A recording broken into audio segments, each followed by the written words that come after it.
Don't be afraid. Don't be ashamed. We want black power. We want black power. We want black power. We want black power. We want black power. We want black power. We want black power. We want black power. We don't have to be ashamed of it. This is not the regular. This is that boom, blah, blah, blah. Some they call it secular. I just call it black, black, black. Marcus Garvey, Book McDotty, bring that army back, back, back. Malcolm X and Kwame Ture, this is where I'm at. If you wanna talk to me about black, black, black. Haile Selassie the first. Negus Nagas, let's talk about that. Kaboom, Yanni Maroon and all the Maroons, let's talk about that. The real Underground Railroad. The first subway for black, black, black. The freedom train begins with your brain. Get in on track. Whether justice or injustice, how do you react? Can you stand there laughing when they shoot us in the black, black, black? This is what some rappers sound like every time they rap. I'm raising up the red and the green and the black, black, black. Even with no cops in the hood, we still hear click, click, clack, clack, clack. I cannot forget my ancestors just because I rap. Look at me from top to bottom. KRS is black, black, black. Get up, get out, speak out, reach out. This is what black about. Get up, get out, speak out, reach out. This is what I rap about. Get up, get out, speak out, reach out. Too many selling out. Get up, get out, reach out, lift out.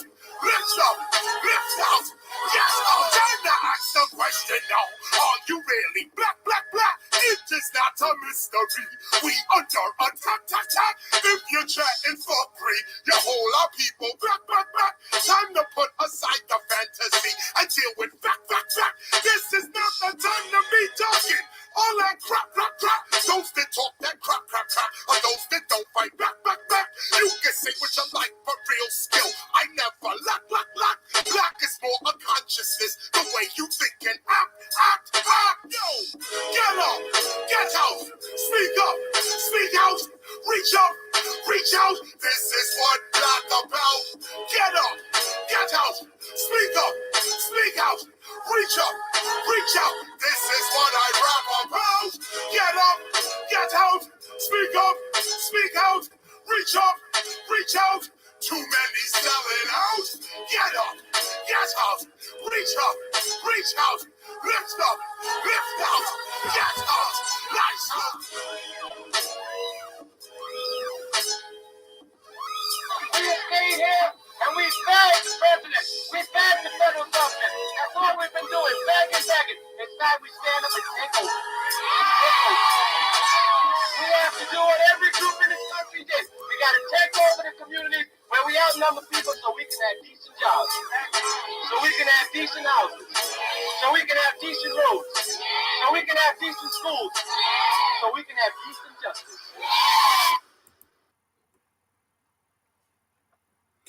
Hotep family, this is your RBG brother, God Hollywood Jr.,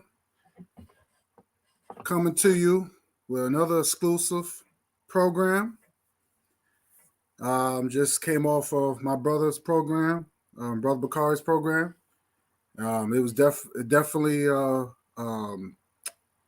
epic, and hopefully, if he's available, he'll come on this panel and love to hear his thoughts and wisdom about this program. Hope I have my brother Forecast to join the panel.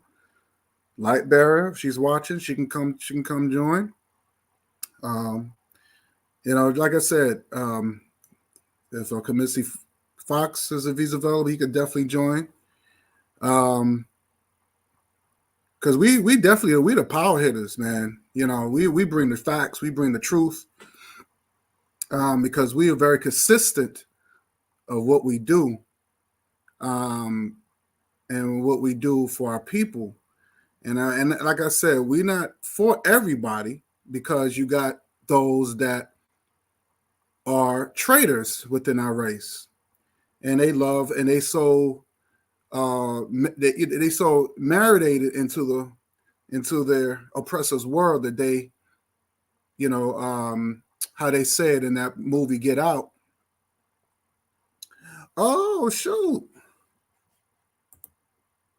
Oh, there go my sister. Philly in the house. Greetings, Guy Nelly with Jim. What's good? What's good? I ain't see you in a minute, sis. Yo, you should come on. Yo, I'm definitely. Yo, if I'm gonna put the link in. I would love to for you to come on my panel. You know what I'm saying? Because I would love to hear sister's thoughts of this program that I'm about to show. And like I said, we're dealing with a lot of traitors within our race, and a lot of sad, and it's sad, and it weakens our movement, our goals. Yeah, long time no see. Long time no see. Definitely. So, if you're available, I'll put the link in later. Maybe in a little bit, put the link in if you want to join in on this discussion. I'd love to hear your thoughts and your wisdom. But because this is going to be epic. This is well needed. This is definitely well needed. But I'm so glad that you're healthy. You're doing well. Appreciate you, sister. I'm it's been a minute. It's definitely been a minute. But I'm so glad that you're okay. My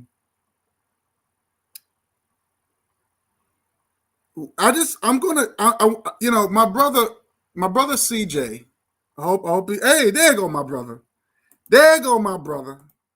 My brother from another mother and father. There go my brother. I want to give thanks. I've been down. This is my brother. Me and this brother. We've been down. He been rocking with me since what? Over almost damn near 13 years.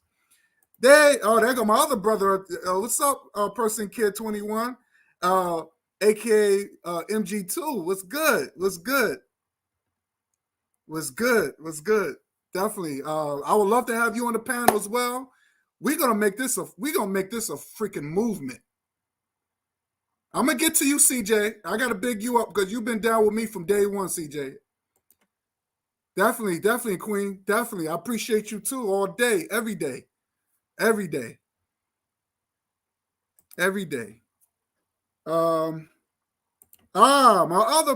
good? KW Don 7. What's good? Hotel. Y'all in the house. Y'all definitely in the house. Appreciate you, KW Don. Appreciate you all day. But I'm just so glad everybody is coming through. Where my girl Erica Howard? Where you at, Erica? That's my other queen right there. Where my other queen Erica Howard? Where's she at? But but this brother right here, man, he been rocking with me since what? How long has it been, CJ? 13 years? 13 years? You know what I'm saying? You've been rocking with me. You know what I'm saying? This brother is a loyal brother, down to earth brother, and like I said, I got his back, and he got my back. You know what I mean? He put me on to something, man. Oh, so okay. So I was right. But my brother put me on to something. But the Umar Johnson, he put me on to something. He said, yo, check out this video. And I'm gonna let y'all see it. And by the way, shout out to Sister Noble. I hope you're watching, sis. Shout out to you, Sister Noble. I want to have her on, but she has to work today. Because I would like to hear her thoughts. I know she will probably go in on this too. But CJ, my brother, put me onto this video, and I wasn't shocked, but I was disappointed. Now, I had some things that disagree with Umar Johnson. A little disagree, just a little bit. Forecast. You know what? I'm gonna put the link in. Let me put the link in. Let me, because everybody's coming through. Let me put the link in. And this is for everybody that's on the chat. Y'all my riders. So I'm gonna put the link in only for my riders. Only for my riders. You know what I'm saying? If I don't know you, you know what I'm saying, you ain't coming on. But everybody that came on the chat, I know y'all. Y'all my brothers and sisters, and I love y'all. So I'm gonna put the link in. Brother Bakari, where you at? Waiting for my brother Bakari. You know what I'm saying? That's another brother from another mother and father. You know what I mean? So here we go. I'm gonna put the link in. Here we go. I'm gonna just put the link in real quick.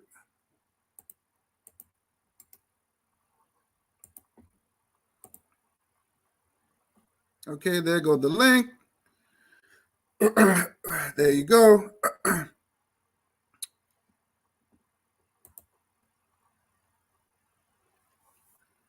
Shout out to Brother Forecast Radio. Check out his channels. His channel's off the chain. You know what I'm saying? MG Person Kid 21, MG2. Check out his channel. You know what I mean? CJ channel. Check out his channel. You know what I'm saying? That's the original African supremacy, because we definitely need our own supremacy. You know what I'm saying? That's real talk. You know what I mean? You know what I'm saying? So I want to come on. I put the link in the chat. But I want to show this video that my brother had put me on to this. And I was a little disgusted. Really nothing new. It was really nothing new, but it's a little disgusted. And there was one part that really disgusted me, because he was saying that this one coon dude, he said, yeah, being with white folks is like, it's building bridges. Basically, he was saying it's okay to build bridges with your enemy, or the people that don't look like you, that's also oppressing you, if you into a interracial relations. It's so-called building bridges, which is not true. But it's funny how these so-called interracialists, I should call them, they always want to talk about building bridges with people who don't like them, who don't love them, who always talk about white privilege, but they don't want to build bridges with their people from the motherland. They always got something to say negative about Africa and about the people of Africa. Which is the richest continent of this planet, which I don't understand why any black people would want to put down Africa. That's nonsense. But black people don't even want to build bridges with their own people. But you want to build bridges with people who don't love you, who don't like you? Who saw that movie? That movie that it actually is on BET. Is this movie called Karen? Who saw that movie Karen? Anybody saw that movie Karen on BET? That was that. I watched it, and I'm like, I just couldn't put up with that. I couldn't put up with that. And she, because right now we're dealing with these so-called black men who love the Neanderthal woman or the Neanderthal female. Those that's in serious relationships with them, those that's that's married to them, have children by them.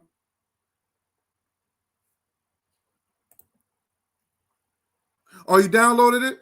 Have you checked it out? I just couldn't put up with that. I couldn't put up with that. So I just couldn't put up with that. I mean, The white girl, she, you know, I saw, I remember her. She was on the Orange is the New Black. She played that shit really well as Karen. She played it really well. she she did not miss a beat. But I just couldn't. I couldn't put up with that. I mean, I would have ended that long time ago. But of course, it's Hollywood, and it, you know. But they make black folks again. They make black people too weak, too accepting. You know, very naive. And I don't like how they make us to be in these in media. I don't like that. I don't like that. You know, it was clearly she was a stalker. This Karen woman, it was clear that she's a stalker. She was clearly that she was a terrorist. I mean, it was in your face, and of course they make us act like, oh, you know, it's maybe she's she's alone, and you know maybe she's going through I mean it's just silly. It's just silly. But I guess it's Hollywood purposes. I don't know. But I want to screen share something. I want to screen share this video my brother sent me, and I just want y'all to listen to the nonsense. I want to listen to the nonsense.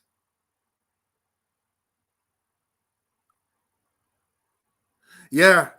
I don't even like using the word snow bunny because bunnies are cute. I like bunnies. I like rabbits. You know, they're cute. They're cute animals. I wouldn't. That's being too nice. You know, you calling these white women cute. You know, you don't. You know, I call them Neanderthal. Well, yeah, death to lethal ejection. Lethal integration. Yeah, my bad. Yeah, you could call that. I call it the Neanderthal female. We just gotta call them for what they are.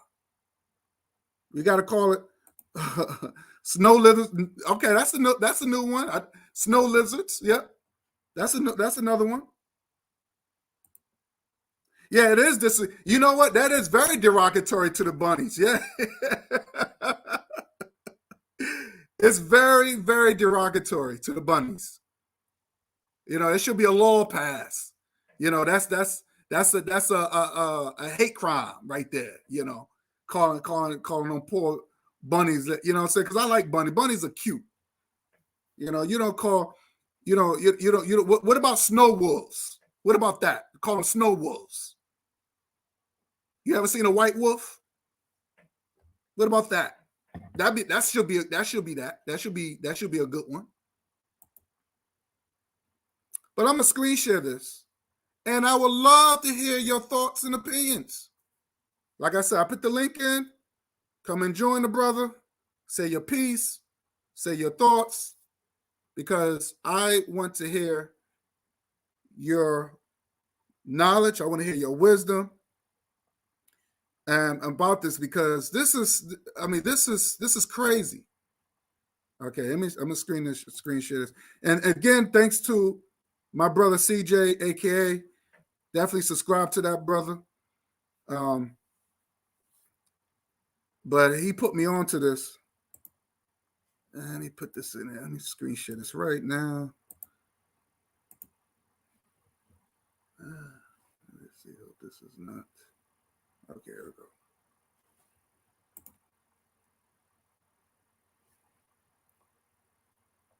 go. Okay. And I want you to take a look at this. And Umar Johnson, he held it down. And he held it down. I disagree with him. Only one thing that he said with Umar Johnson, I disagree with him. But he held it down. Here we go. People care about interracial relationships. Frederick, kick us off. Well, I feel like Black people should care about interracial relationships because they're important, right? It gives us an opportunity, like, I'm an interracial. He said, now listen to what he said. He said, interracial relationships are important. This is what this Looney Coon has said. interracial. Okay, I got you, brother. Okay, I got you. He said interracial relationship is important. Why is it important, Looney Coon? Why is it important? I would like to know.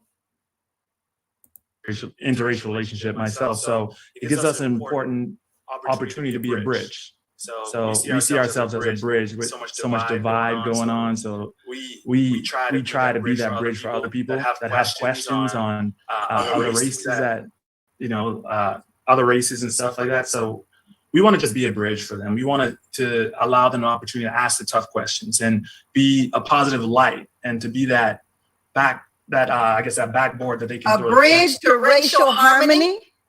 Yes. A bridge to it. I mean, there's so much division, and in our relationships, we try to allow our relationship to be an image of what it looks like for unity, right? Unity together and coming together. And you have differences, I have differences, I'm different than you, but we can come together and have something that's beautiful. That's our marriage. Oh my God. Why should Black people care about interracial relationships, Juice? Really, it's like I'm not really into like preach or force my belief on someone, but it's like it's just someone's focus on skin color, and I'm like, I feel like the focus to me, again, is just my opinion, but I feel like the focus should be on someone's character first. And if the person's nice and you like them, then it makes sense to kind of want to be around them because they're nice people, regardless of what they look like. So, for me, it just makes sense to focus on someone's character first, and then someone's appearance, skin color, and that stuff. So. Yeah. Dr. Umar, let's get into it. Why should Black people care about interracial relationships? Black people should care about interracial relationships for 3 reasons. Number one, when we go outside of our community to select our mates, we undermine the importance of the traditional Black family in the lives of Black people, and in particular Black children. If Black boys don't see Black men being committed to Black women, they may be less inclined to do the same themselves. There can be no nation without first having a strong Black family, and the traditional Black family is under attack. And when we talk about interracial relationships in our community, we're overwhelmingly talking about Black men. It is Black men who marry outside of their race more than the men of every other race in this country put together as a percentage of their respective communities. 25% of all newlywed Black men in this past decade, were married outside of their race. 25%. And although we have seen an increase in Black women dating outside of their race, it's only up to 12%. So interracial marriage in the Black community is overwhelmingly a Black male thing. How can we turn our backs on our women, which is a form of turning our backs on our children, and without question represents turning our backs on our children. Working in the schools, one of the big questions I always get from Black girls, 3rd graders, 4th graders, and 5th graders is, Dr. Umar, what's wrong with me? Why is it that so many Black men choose to marry someone who does not look like their mother? Frederick, you said you're in an interracial relationship. Have you turned your back on the Black family? No. How can I turn my back on my family? My family is a Black family. I grew up in a Black family. My mom is Black. My dad's Black. I'm Black. I am inherently Black. But my choice to marry my wife that isn't Black does not make me less Black. To think that the entire Black community is going to perish because of a decision I made. I don't think that's a great. That's not very reasonable to say. If that makes sense. If I could push back respectfully, briefly, I would just say we have to look at reality that Black women are more likely than any other women in this country to marry later in life. They're more likely to be married much shorter than other women. And they're more likely to not get married at all. Only 1 out of every 4 Black women in the United States will get married. So for a Black man to marry out of his race and not say that he does not bear any responsibility for the fact that Black women have such a difficult time finding a man who looks like them, who is willing to build a family with them, to say that it is not a form of betrayal on some level, I believe is politically disingenuous. Black people, with the history we have in this country, coming from slavery through Jim Crow, through Willie Lynch, all the way up to today, we need each other. And it's important to recognize that even when you date or marry outside of your race, the non-African that you're marrying, the white person or be the person of another culture, but particularly white people, they are still just as racist as other white people. There's this notion that when you marry or date a white person, that particular white person was more liberal than other whites. The research does not bear that out. The research shows that they are just as racist as other white people. To say that, for me to say that every white woman, I married a white woman, every white woman, my wife or my wife, every white woman or white person is inherently racist, I think is wrong. Because you're not giving that person a chance to prove to you who they are. Like if I take that notion, then that means that everybody that looks at me is going to think that I am inherently racist toward them because they're a different race. I like to give people a chance to prove to me who they are first. Then when you prove to me you're racist, I know who you are. But if you prove to me that you have character, you're upstanding, and that you look at within before you look outward, then I can roll with you. I can rock with you. And that's kind of how, in determining, when I dated my wife, I could see that she had those characteristics. And I chose one person. So I truly believe there's someone out there for everybody. Regardless of what your race is, there's someone out there for you. So I wasn't the person I was only the person for my wife, and that's who I married. Dr. Umar, does it devalue the community or the culture?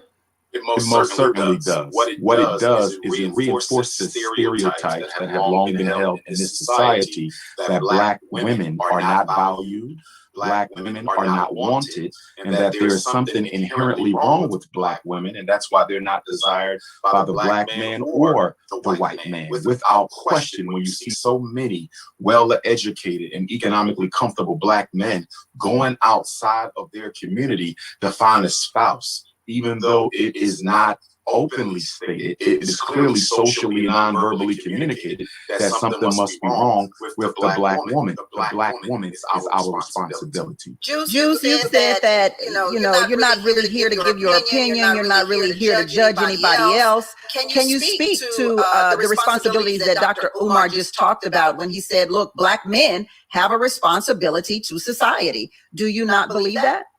I disagree. I mean, again, it's not. I'm not here to please society. I can care less about what someone thinks about my decisions. I'm not here to please anyone. So again, I'm not here to like push belief or preach on. But it's like again, I'm doing this because I enjoy a bigger amount of people who are good, regardless of who you are. Just that simple to me.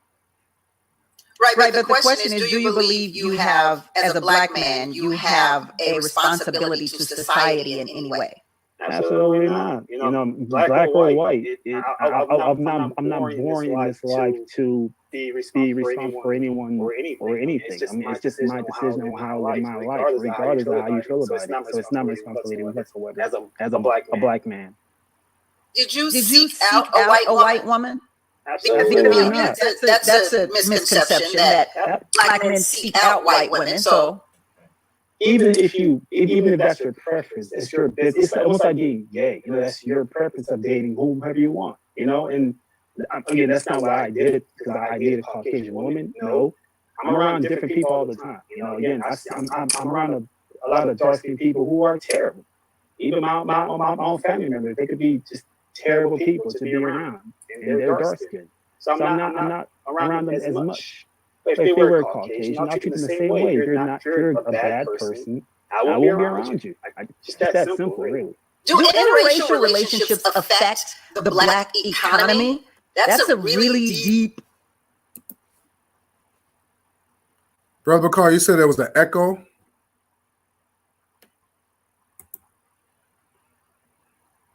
There's an echo. Anybody hear an echo? It's probably because the connection. Because sometimes I see my connection, I see the bars that coming up. And so far the bars is pretty good. So Just want to pause it. Anybody, you know, it's probably okay. They hear. Okay, y'all do hear echo. I don't know. I don't know what's causing it, but I think it's because of the I don't know what caused it. I think it's because the because I don't hear it on my side. I don't hear it on my side. I just want y'all to do. But do y'all get the messages though? I mean, do y'all Okay, it's an echo. Okay, I don't know. I it said it usually happens when they play back through speakers. Oh, okay.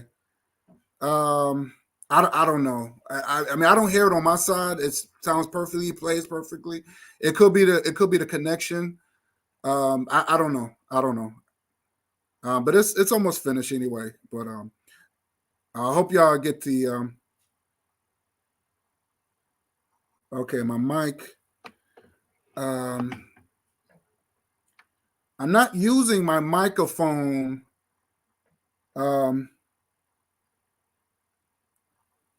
Okay, it's probably why, but it never happened. You know, it's funny that never happened before. Oh, it's a comment. Okay, it never happened before. This is my first time because even when I play these videos back, I do hear the echo when I play it back. So, I don't know why it's like that. I don't know. That's something new now because it never did that. I used to play a lot of videos, and it never got the echo like that. So I don't know what's going on. To be honest with you, I don't know. But it's almost finished anyway. But I just want y'all to get just hear these Looney Tunes and hear the reasons why they are with the enemy. It's almost finished. Question right there, Dr. Umar. Can you give us a deep answer? Of course, interracial marriages affect the Black community. In fact, I would argue that the economic sabotage, the economic treason that takes place whenever a Black man, especially an educated Black man, an economically comfortable Black man, decides to abandon the Black woman for a white woman, he takes with him not only his heart, but he takes his savings, he takes his education, he takes his financial opportunities, he takes his checkbook with him. Let us be honest that marriage, at its very foundation, is a financial relationship. Anyone who doesn't believe that only need go to divorce court and see how many people are arguing over the love that they gave the other person during the marriage. In divorce court, love is never a focus. You're focusing on assets, you're focusing on savings, you're focusing on retirement. And the Black woman and the Black community loses out on all of that whenever a Black man decides to seek a white woman's hand in marriage. You're taking from a people who don't have enough. And you're taking it to another people who have already stolen so much. And what makes it even more insulting is the opportunities that put you in that economic position to be able to get married and take care of a family came from Black people who died, who suffered, who struggled, who sacrificed for us to be in this position today. And for me to take my education and my income over to the white woman when there's so many Black women who need it cannot be interpreted as anything other than economic betrayal. Facts. Frederick, I see you smiling. Oh yeah. Have you committed economic betrayal, my brother? No, absolutely not. Because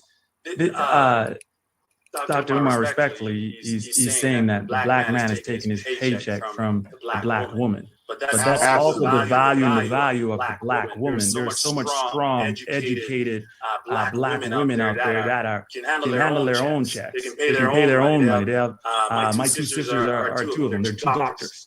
They handle their own stuff. They have their own money. And I'm not saying that people value that's not the question, but I'm just saying like, my paycheck. You're saying that the guy has. You're making it seem like the guy is the one that's going to have the biggest paycheck. There's many scenarios where the ladies brings in more of the cash. I agree. And there are a lot of Black women that bring in a lot of cash. Like, I don't disagree my sisters out there. My sisters are the most powerful, beautiful, strong women do anything. So I'm focusing on your money. No, you're saying, my brother, that yes. does not come to the black community. Yeah, It goes to white folks because your wife is white. So but my kids are black. So my kids are still getting the money that you say won't go to the black community. That is true. That is true. But it goes into a family, into a marriage that you. And I want to just correct that. No, sir, your children are not black. Your children is not black. They're mixed. They're biracial, they're mulattoes. They're not black. All your children can only be black if they come from a black woman and a black man. And they create a black child. I just wanted to throw that in there. So for Umar Johnson to say he should have corrected that. He should have said, no, your children's not black. It's still not going to a black family. But Umar Johnson also believes that he believes in that one drop black blood slave law. He does believe in that. So I don't, that's not a Garvey way of thinking. So I have to disagree with my brother on that for him to agree with that Looney Coon. Share with a non-African woman. So no matter how you slice the pie, my brother, your paycheck goes to a white female, and that is a form of financial betrayal.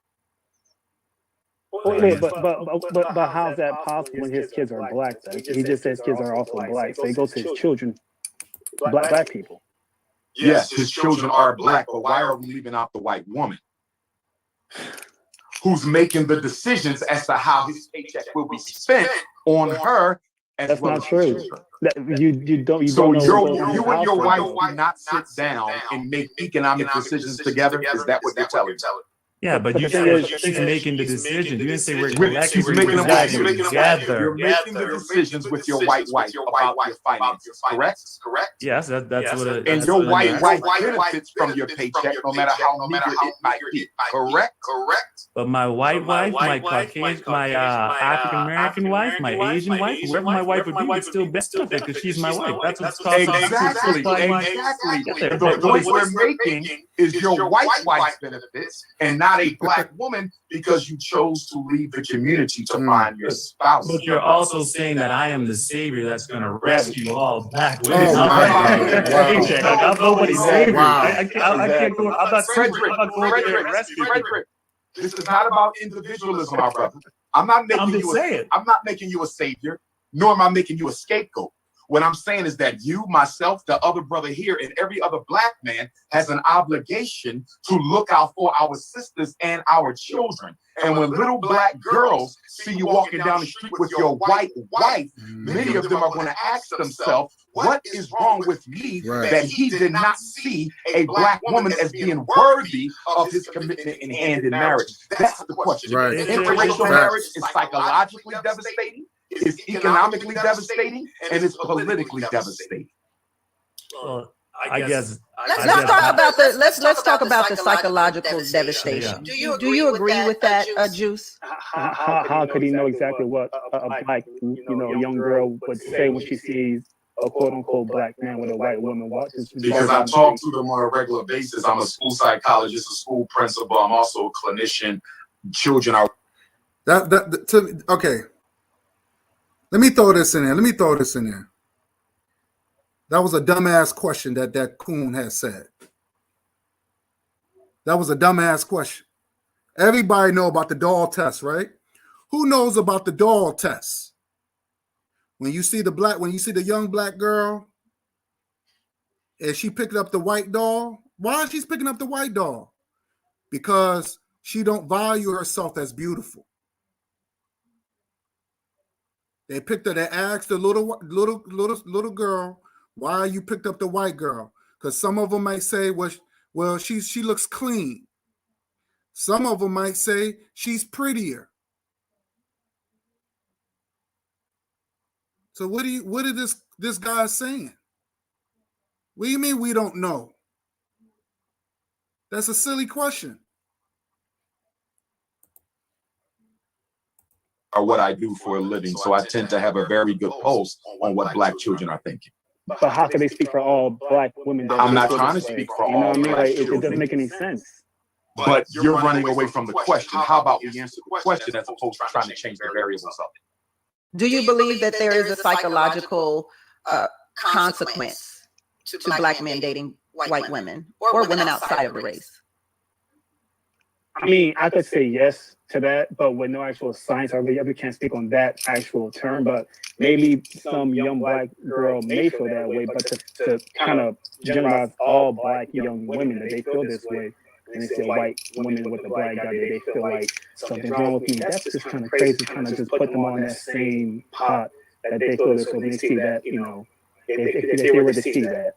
They feel like You brothers are marrying and dating outside the race more than any other men do. And Sister Tammy, we have to also keep in mind that these are not just any Black men off the street who are doing this. I mean, Dave Chappelle, very socially conscious. His wife is not Black. Fact. Kanye West, socially conscious. His wife is not Black. Fact. And then you add to that pot Russell Simmons, socially conscious. His wife is not Black. Facts. Of course, you got the Charles Barkleys and the Jalen Rose. So you're not just talking about Black men working at Walmart. Not that there's anything wrong with that. You're talking about multi-millionaires and billionaires who are going to leave a very powerful financial legacy that's going to go right over to white women after they die. That is so disrespectful and insulting to all the generations of Black men and women, ancestors who fought for them to be in the positions to acquire that wealth. It is unacceptable. So Tammy,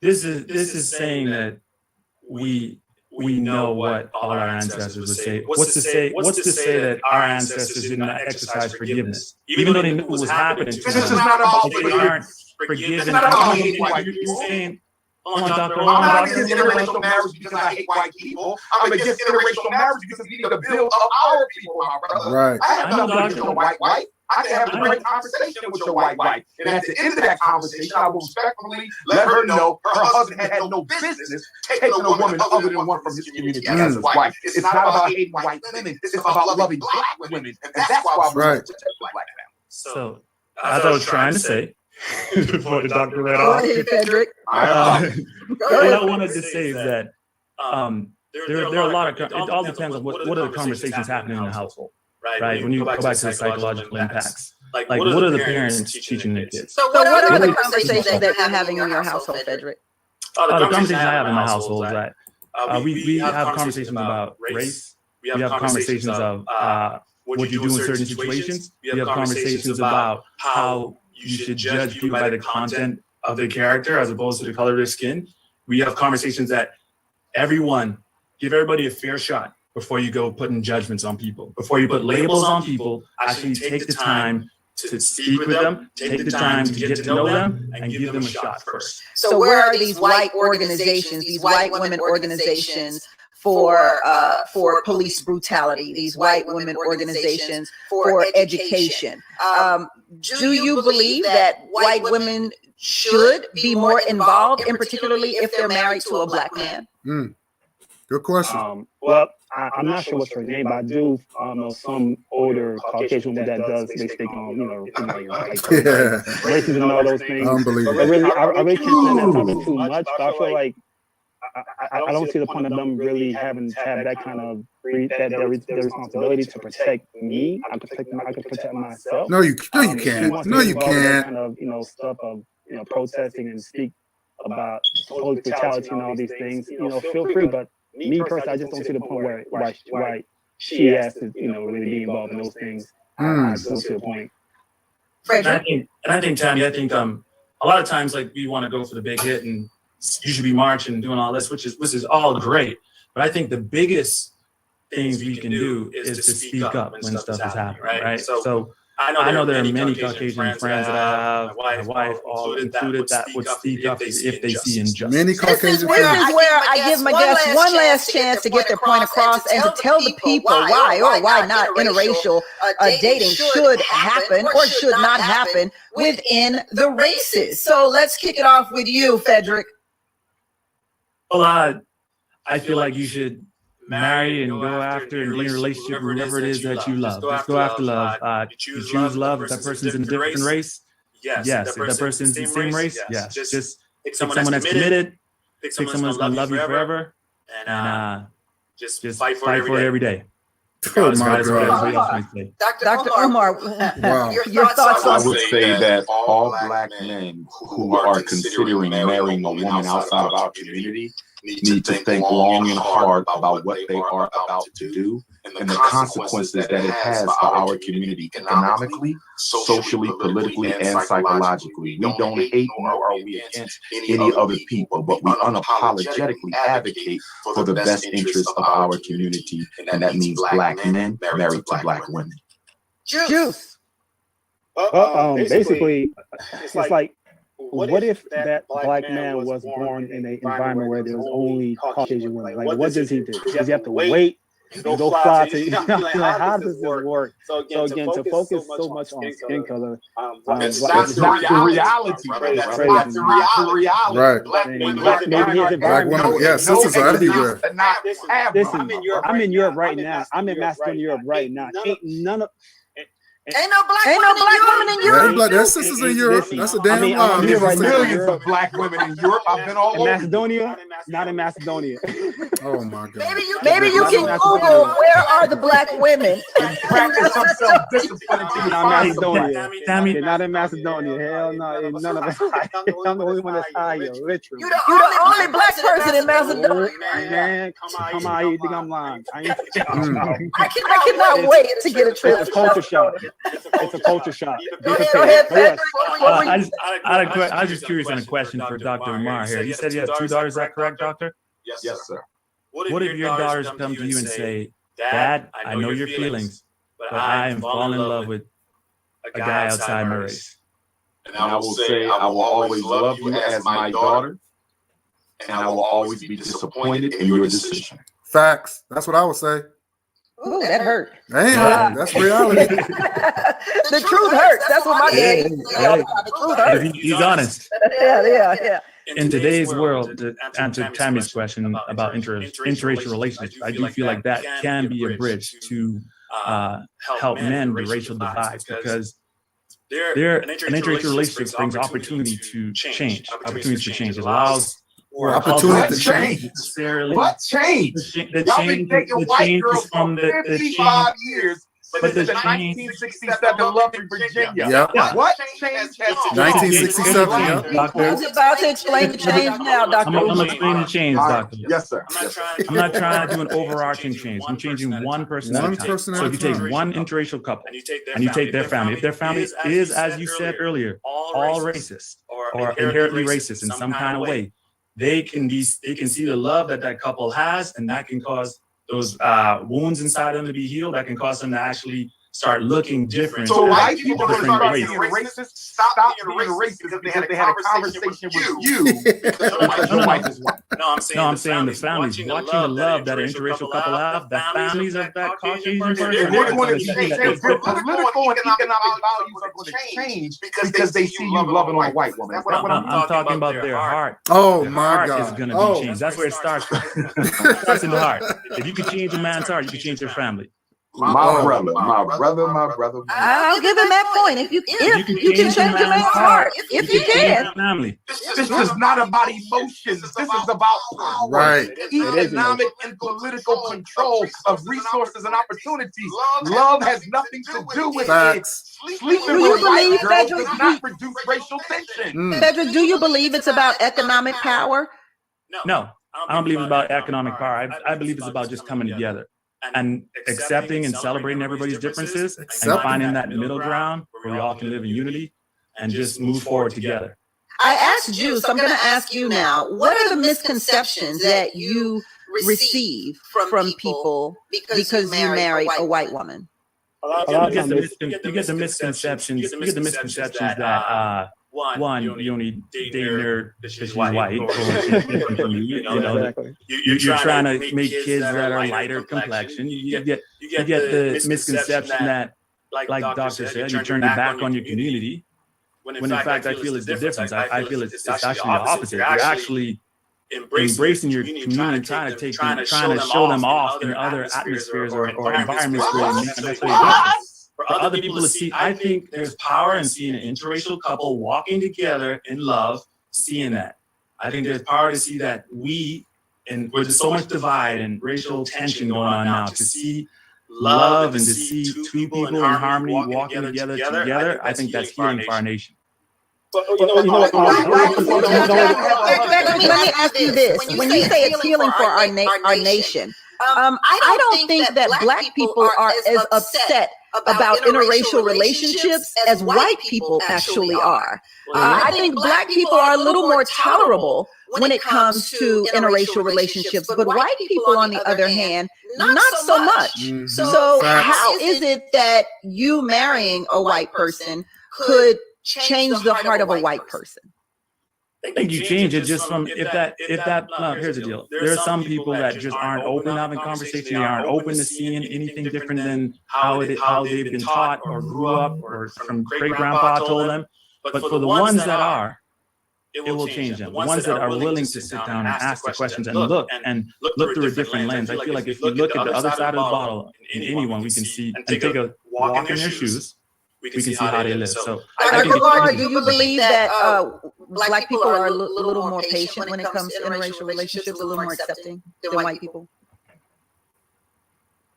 I would say that both groups are accepting of it, but for different reasons.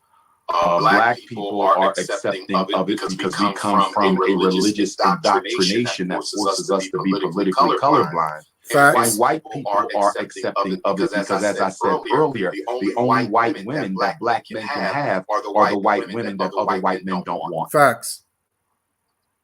Now, I'd like to see your statistics on that one, Doctor. Yeah. Let's take a quick break and come right back. We'll find out what Dr. Umar is up to, what Frederick and Juice are up to when we come back on Business of Being Black with Tam and Matt. So I want to share that. And I'm just going to say my piece on this. It's very, very insulting to my sisters. Them two coons insulted the good African woman across the globe. Across the globe. There was the things that they were saying was very insulting. And they didn't see nothing wrong with it. I've heard these coons that say, oh, well, I don't like African women. Just like one of those goofy Israelite Negroes, he's going to say, oh, well, those are, because I think Sarnetta asked one that coon, one of those Israelite coon, I think I played it in one of my videos. He said, what about the African woman? How come you don't want to, get why you want to get the white one? Why you get this the African woman? Oh, well, because the African woman not attractive. And you hear the one with the goofy smile, he's like, well, yeah, we here to build bridges. And he said, what got me, he said, well, we here to change hearts. And you see, and you watch, it was a live video with Hillary Clinton, who was running for president, and she even said, you cannot change hearts. And she's a white woman, she said this. So she's telling you, it's no matter how much ass kissing you're going to do, you're not going to change my heart. And just like the sister said, white people is not accepting. But we've been taught since slavery to accept white folks. We allow these people in our organizations. We allow these people in our families. And we think that's progress. I want to screen share something else. But like I said, I'm going to send the link. I'm going to put the link in again. Anybody that want to come on and say their piece, please do. I know your sisters are upset. All right, okay, here go my brother. Okay. Oh, thanks for coming through, Forecast. I appreciate you. Brother, as what you have heard, tell me your thoughts. Yeah, y'all, I appreciate you for letting me on, and peace to everybody in the chat and stuff like that. Well, first with that video, the dude mentioned it in the video, you know what I'm saying? He talked about his problems with like his family and stuff like that, and people that look like him. So he already kind of mentioned that it's some like internal issues going on that led him to be like that. But we as a people, we often let white women play both sides of the fence. And like the dude gave white women a pass and all of that stuff when it came to like um fighting for our issues. But like the truth is, why would a white woman sit up there and protest against herself? I mean, we gonna sit here and act like we don't know who they are. Like, we allow white women to call themselves a minority and get the people of color benefits, even though they're the largest voter bloc, even though they make up the largest percentage of the society. And then we're going to sit there and ignore the racism that they perpetuate because we act like it was just one group of people. White women or white girls, whatever you want to call them, played just as big as role, if not bigger. Right? We know all the horrible stuff they did during slavery. They the ones that owned the children oftentimes, and then the stuff that they made the male slaves do, and we all know about the threat of, if you don't do this, then I'm gonna yell rape. We already know about that, you know what I'm saying? And how they used to treat black women because they hated and envied them, because white men still prefer black women over their own wives. They was raping the black women, and white women hated that, and they treated black women horribly. They treated the children horribly, like they had to pass laws to stop them from killing them. And how they used to make black women get pregnant so they could you know take care of their own children, and they needed you to take care of their own children. And then even going through after slavery, it was white women, the first white feminists, the suffragists. They was going around giving speeches, getting condemning white men for allowing Negroes to continue to rape white women. And they called for lynch mobs to go control the Negro population. They was out there calling for lynchings. And then, going to school, it was those white women who were out there yelling at those little black kids, spitting on them, right? Doing all of the lynchings and the mob riots. It was white women committing just as much damage, if not more. You know what I'm saying? So, and then even up to the day, I'll try to put them on blast as much as I can on my channels, because I always talk about them just as much. And like, it wasn't long ago, a young brother got sent to prison. I think Albert something. He got locked up because he kissed a little white girl. You know what I'm saying? And that's illegal in their society. You know what I'm saying? And he was like, he don't care about is only about character, and he don't care about any of that other kind of stuff, and he don't care about his society. But I would ask him, like, what has his wife actually done? Because that's a part of your character. Not doing something is also a part of your character. You know what I'm saying? Because is she going to go against her culture? You know what I'm saying? Because she cares about hers. And the last thing I'll say, because it causes confusion. Like, right, it was a I'll say a young man, you know what I'm saying? Well, he came on the show and talking about multiracial, you know what I'm saying? Because he had one white grandparent or great grandparent out of 7, you know what I'm saying? Great grandparents. And this causes confusion to the whole thing. And the mulatto children, that's a whole nother part to it. So, I'll get to that later. But, like, to me, of course, you need 2 black parents. I want my children to look like me. That's the whole point of it. People don't want kids that look like them, but no other woman can give you a black child but a black woman. You know what I'm saying? That's all we got. You know, well, but yeah, anyway, that confuses everybody. And then, he talked about forgiveness, but I would question, has he forgiven his family? Because, that's the problem, forgiveness. And it's not forgiveness for anybody else, but we forgive everybody, but we don't forgive ourselves. So, that's what we have to start doing first, is learning how to forgive each other. All right, but yeah, I'll pass the mic right there. Okay. It was very disturbing. And like I said, they didn't understand. And you do pick your women. They went out and picked these white women because, and I know me and Brother Bakar, we go back and forth all the time, but men make the choices. They went out and picked these women. They went out and did that. So when they said we didn't go out and pick it, that's a damn lie. And like the dude, he went out. He said he's in England or whatever he at, and he put himself where there's no black women, and there's a lot of black folks in Europe, and I think it was in England. I think he was. There's a lot of black folks up there. Macedonia. Yeah. So I just want to throw that, and again, and I want to say this: this is a political move. This is a political marriage. Is very political, because like they said, you take your funds. Like if I die, all my money goes to my African wife and my African babies. Everything. So we got to understand that. And yes, and just because you married white doesn't mean there's no racism. I hear a lot of stories where the grandfather and the mother, they say the most racist stuff. So that's a lie. When he said this, I mean, come on. We not stupid. Brother Bakari, and then I'll let my sister go. Or Brother Bakari, you want to let the sister go first, or you want to go first? Which one? She can go ahead and go. Because I'm gonna bounce at 7:30 because I got to go pick my I'm gonna listen offline. I got to go pick my son up from the airport. He coming home from college, but I can let her go.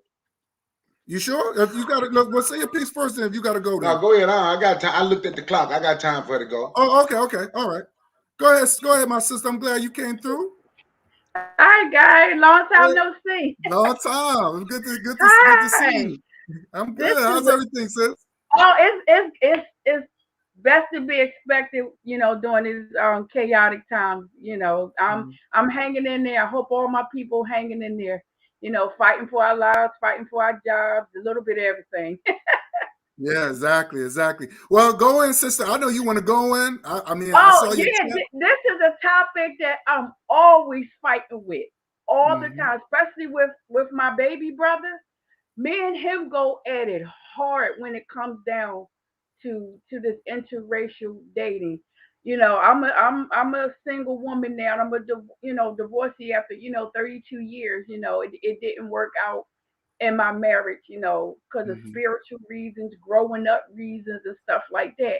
So I find it very hard now finding a black brother, a black king, an African queen, a king, somebody that knows he's African, not just black American and all this other crazy stuff.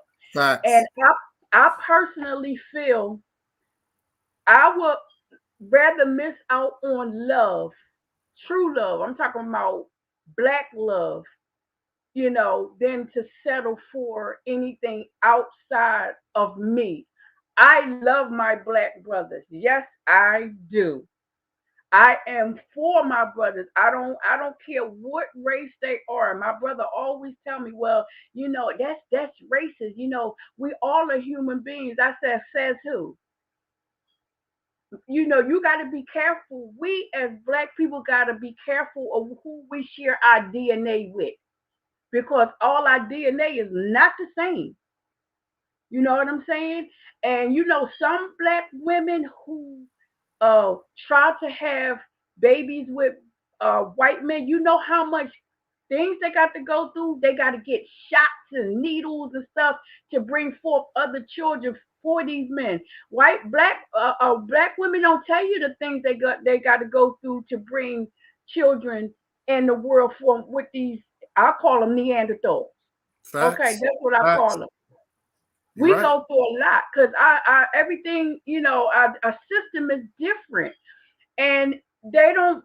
What our people don't understand is it's all about economics. I used to be a Hebrew Israelite too, but I wasn't part of a camp. I was studying on my own, like I said, a spiritual journey. And what I learned about interracial dating and why we not supposed to, because it's economics and inheritance, and it's about children, and then it's about our race keep growing and growing. You diminish your race when you go outside of it. And see, the reason they clutch these Neanderthals, whatever Becky's and Marys or whatever you want to call them, when they clutch onto us, right? They need our DNA to survive, to keep moving on for their culture, for their race. Because guess what? 9 times out of 10, y'all can correct me if I'm wrong. If their children or whoever they're male or female, if they choose to marry white, you know, I said they got enough of our DNA in them to keep moving on because they'll marry right until it goes right back into them. If y'all and y'all can correct me on that.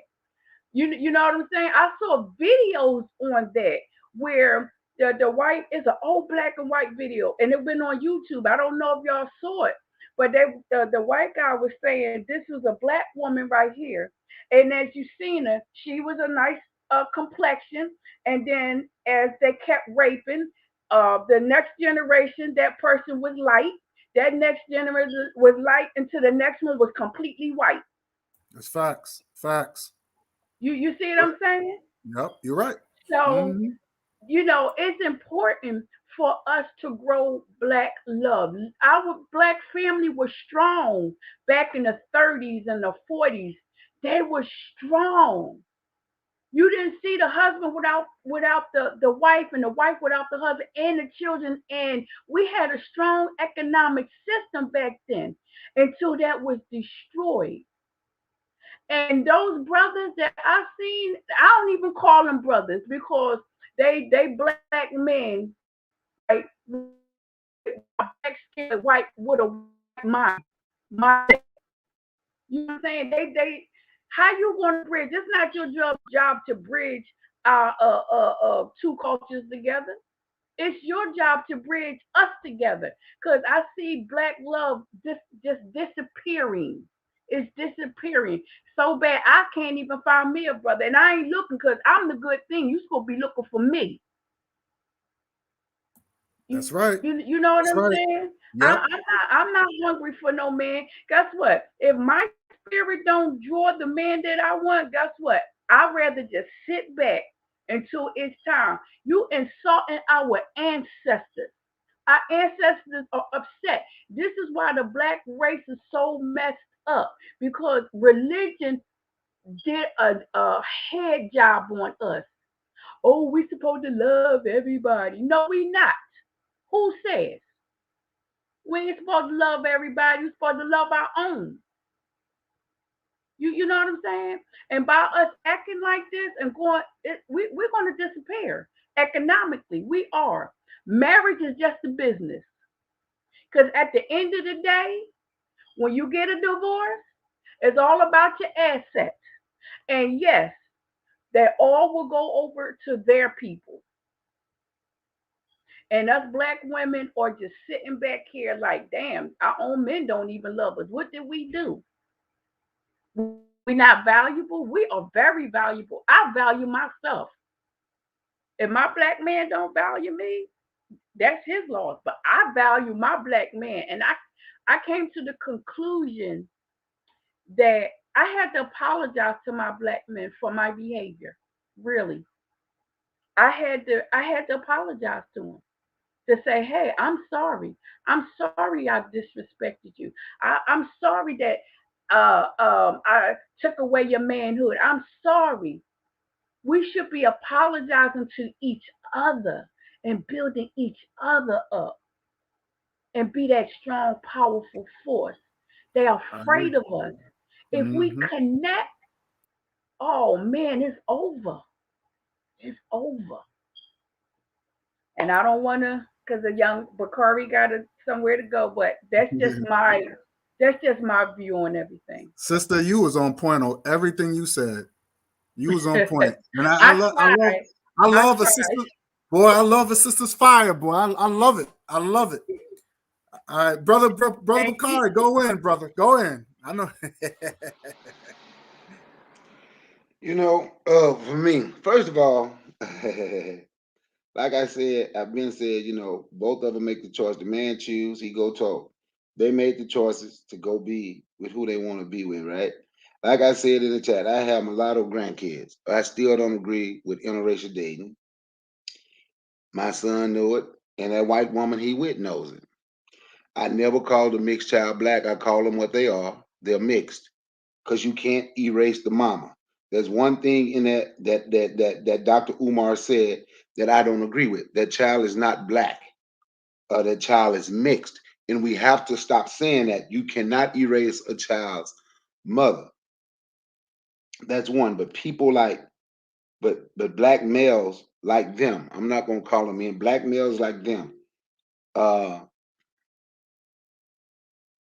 they're no good to our race. Like the sister said, you don't call them brothers because everybody ain't your brother.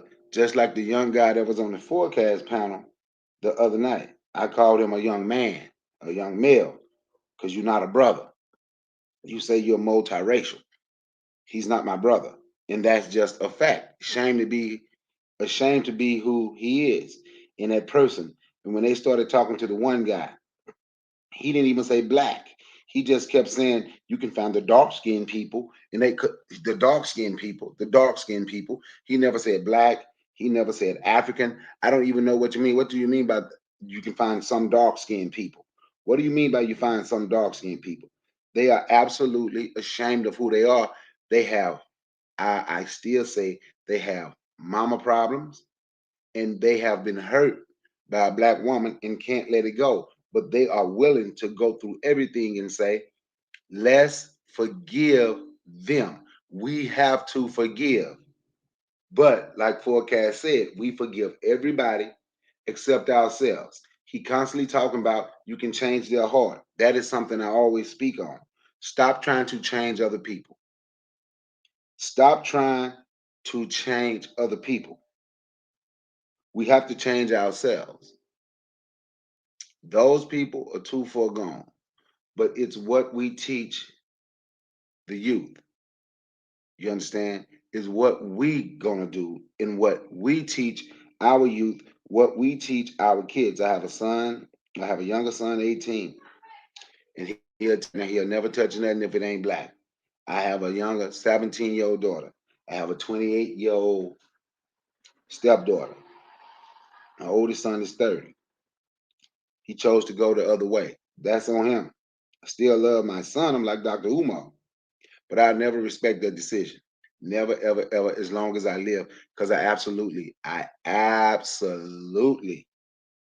go against that. You understand? I absolutely go against that. But, it's back to decisions that we made. The old men made the decision that their women wanted to be with. That's what I always say. The man make the decision. He know who he want to be with, so he go and talk and see if they're receptive. How this man, it don't matter if you black or white, he has gone to a country. I don't know how long he been there, but there's nothing in that country, according to him. He's the only black person that he's seen since he been there. And he's absolutely okay with that. He is okay with that. It's a mental problem. Self-hate, mama problem, been hurt by a woman, and you don't love yourself, you don't love nothing about you. And that's a mental problem where you don't love nothing about you. So then they come up with all these hypothetical questions to start asking. I don't like to answer hypothetical questions. But Dr. Umar, what if your daughter come home and say, I know how you feel, but I chose to be with somebody else? That's a hypothetical question. Don't ask me hypotheticals to try to prove your point, to put me in a position thinking I'm going to change who I am. I have a square and I stand on it. How I feel, how I see things, I stand on it. And if my oldest son was here right now, he'll tell you, he stand on it. I never call my grandkids black. I never call those two grandkids black because they are not. They are mixed. They are mulatto. They are not black. I yield the mic. I definitely agree. And what kills me, one of them said, "Well, how would it affect the little black girl, right? The African girl, right?" And we saw the doll test. We saw the doll test. How the our babies, how they picked the white girl, the white doll, and you asked them, Well, why did you pick the white dog? And you hear the little girl say, well, because she's prettier or she looks cleaner. This is what they say. So it does affect our youth when they see that. Our little boys, they see that and they think that that is a form of success if you get with a white woman. They put this illusion on us. And yes, part of it is based on, a part of it is based on this corrupt religion, how the religion teaches you to love everybody, to accept everybody, love them. You can't have you can't discard nobody. And just like Umar Johnson said, I agree with him. Just because you don't want to, just because you don't believe in interracial relationships, or you don't or be a part of any type of interracial relationship, doesn't mean hate. It just don't mean hate. It has nothing to do with hate. It's about you loving your race. It's loving who you are. It's a natural. The bottom line, you love you embrace, or you being with your own is something natural. It's something natural. And that dude, he talking about there's no black people where he live at. He's out of touch of nature. I just can't look. I live among black people and I love it. I feel like I'm at home. You live around white people, you're gonna be so out of place. You're gonna be so uncomfortable. I'm gonna tell this story real quick, and I'm gonna show you another screen share, because this goes into the topic. Guy. Yes. I mean, I wanted to piggyback off of something you said Go ahead, about sister. the doll test. Yes. My granddaughter's a mulatto. It was a lot due to my fault, my husband and I, because we raised our children, because we have sons. We got 3 sons and 1 daughter. We raised our children that during that time before my awakening, that you can love anybody that you want. So my oldest fell in love with a young woman whose mother's from Macedonia. They're really Greek. There's no black people where that young man is at. Well, to make a long story short, my granddaughter, she used to read magazines, right?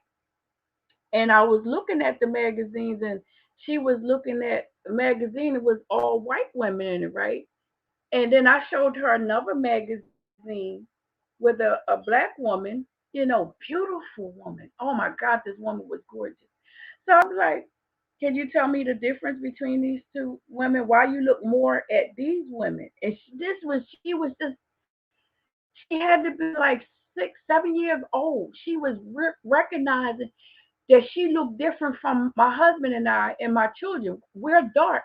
She damn near looked white. So she was identifying at that age that she looked like these women and she didn't look like us.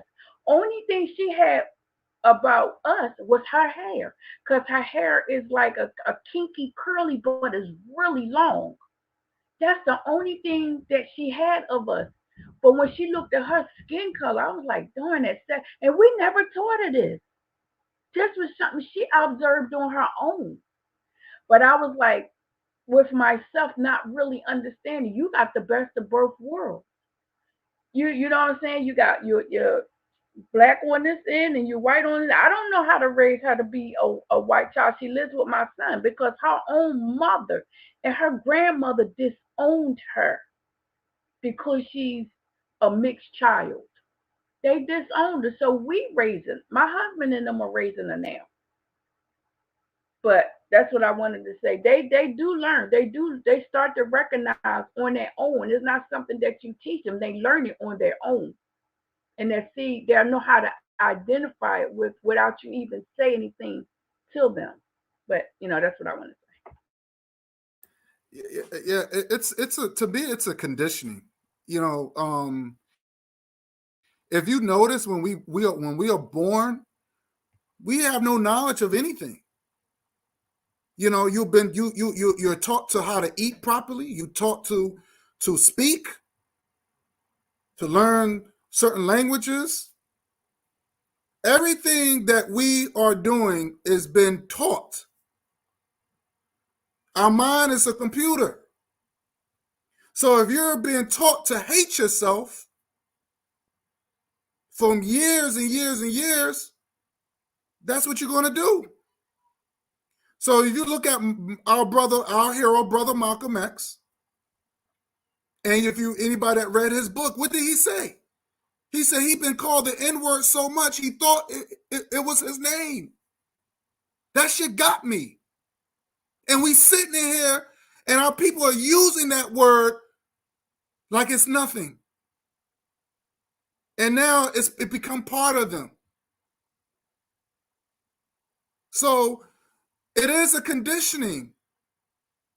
Just like when I hear our young girls and they teasing other girls, oh, your hair is nappy. You should straighten it. You need a perm. So they go out there and buy this crack cream because that's what it is. But at the same time, no one's not saying, hey, if you keep using that perm, your hair is going to eventually fall out and your hair is going to stop growing. Now you got young girls with bald spots in their head. And they got to wear wigs and wear European and Indian wigs to cover it up. This is facts. So like I said, this is the new. And we telling our sisters, and just like how you wear your hair, sisters, very beautiful. You wearing your crown. I love it. I love it. You wearing your crown. I love it, Queen. That's what I'm talking about. We embrace our sisters to wear their crown. Like look at Don King. His hair shaped like a crown. He's wearing his crown. When we wear our hair, we wearing our crown on our head. And to me, that's godlike. So when we call ourselves kings and queens, we are in our natural state.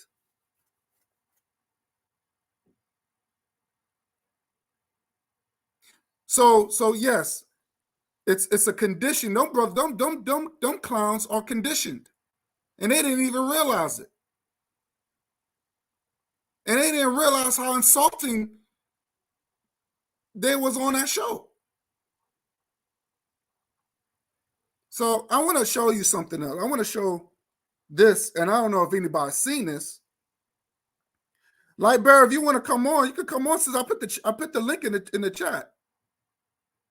Light Bear, if you want to come on, I put the link in the chat, sister. And shout out to Sister Noble. I know she's watching. Shout out to you, sister. Sister Raw, shout out to you, sister. Shout out to you. MG2, if you want to come on, you can come on, brother. Let me show you this real quick. I'm gonna screen share this real quick because I want your opinion on this. I don't know if y'all seen this before, because this was a little disturbing too. You know, because these black men they bigging up these white women.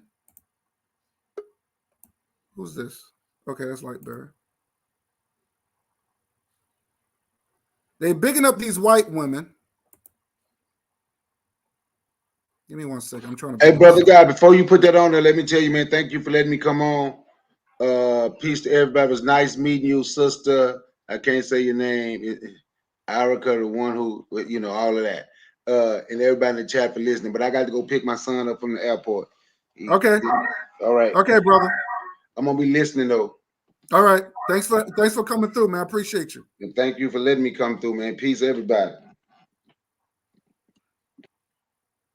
Person Kid 21, if you want to come through, I'll put the link in the chat, brother. I'm going to play this real quick, and I want to hear your thoughts on this. I want to hear your thoughts on this because them two Looney Tunes, they bigging up white women, but white women don't have no respect for the black man. They don't. They don't. So let's look at Becky or Karen and let's see what she does. Let's see if she's really a respectful person. I don't know if y'all seen this. Let me play this real quick.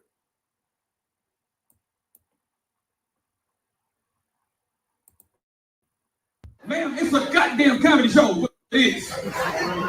You gotta ingest this. What's the problem? What's the problem? Huh? What's the problem?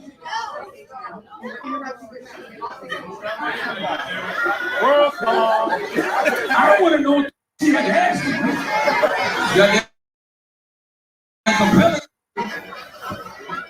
What do you want to know? What do you want to know?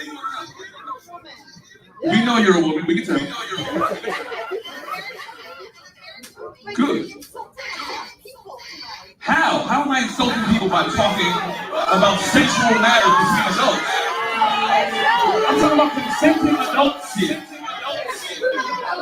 I have sex with women. So me surrounding my life is insulting to you? Then how do you speak for the whole crowd and tell me that I'm insulting them? If anybody insults anybody, sounds like a resounding yes over here. A resounding agreement.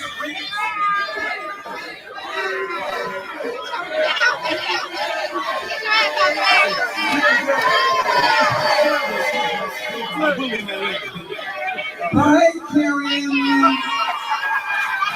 See, white people be doing whatever they want. Storm the Capitol or storm my goddamn state.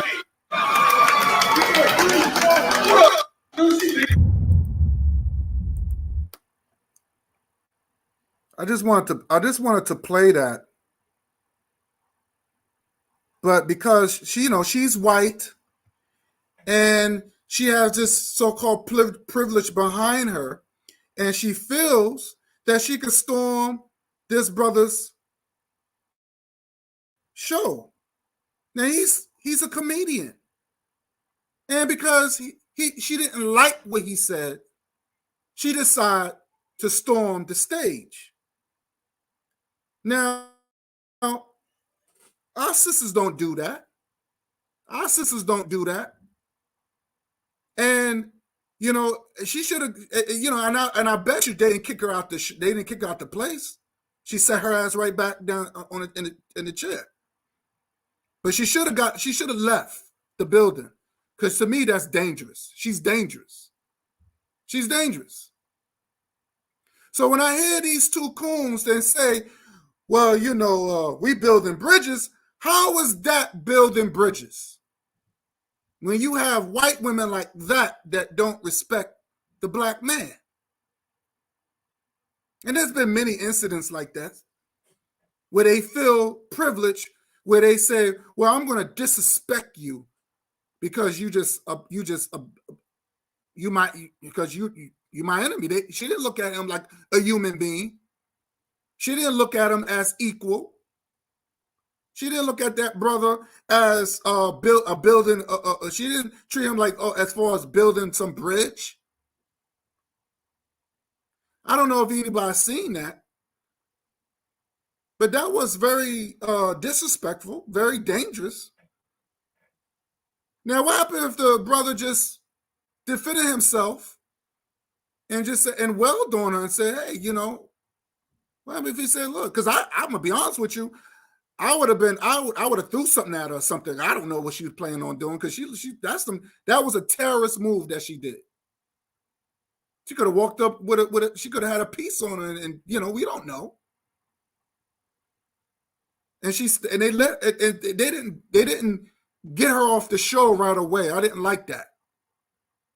Once she would have got off the show, they should have just tackled her right there and then. We don't know what these people have on them. We get too comfortable Because I would have been afraid of my life. I'm gonna be honest with you. I would have been afraid. I would have done something. Like, I don't know you. Who are you? What are you here for? Why are you coming on my stage?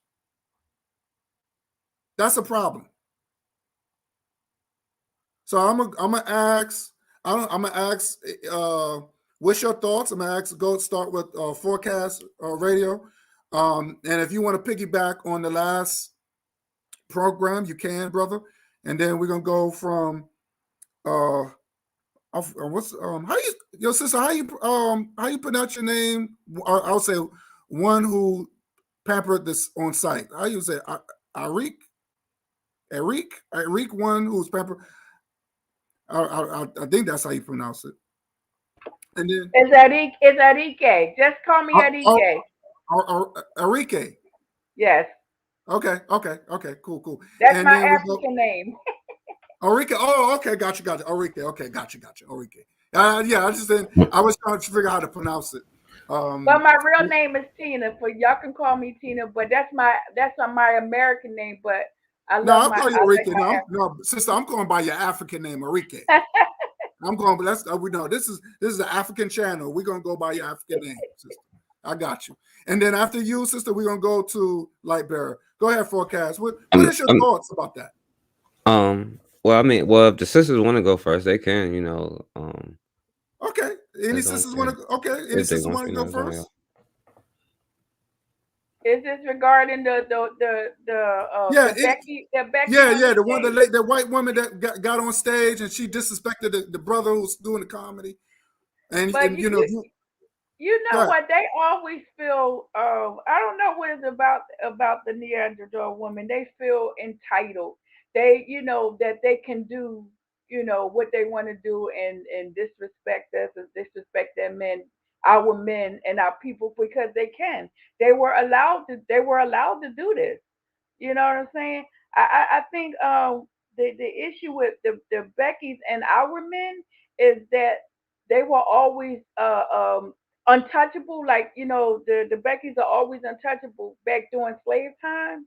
So now that we're free to do what we want, it's like full open season on the Beckys now. That's the white man's goal. You know what I'm saying? And just like vice versa, we're fetish for them, for their men. You know what I'm saying? So and Becky's don't mind their business anyway. That's true. You're They right. don't That's true. they don't mind their business. That's basically what I gotta say about that. Go ahead, Lightbearer. Yeah,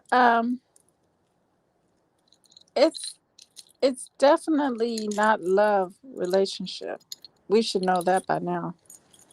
We should have been knowing that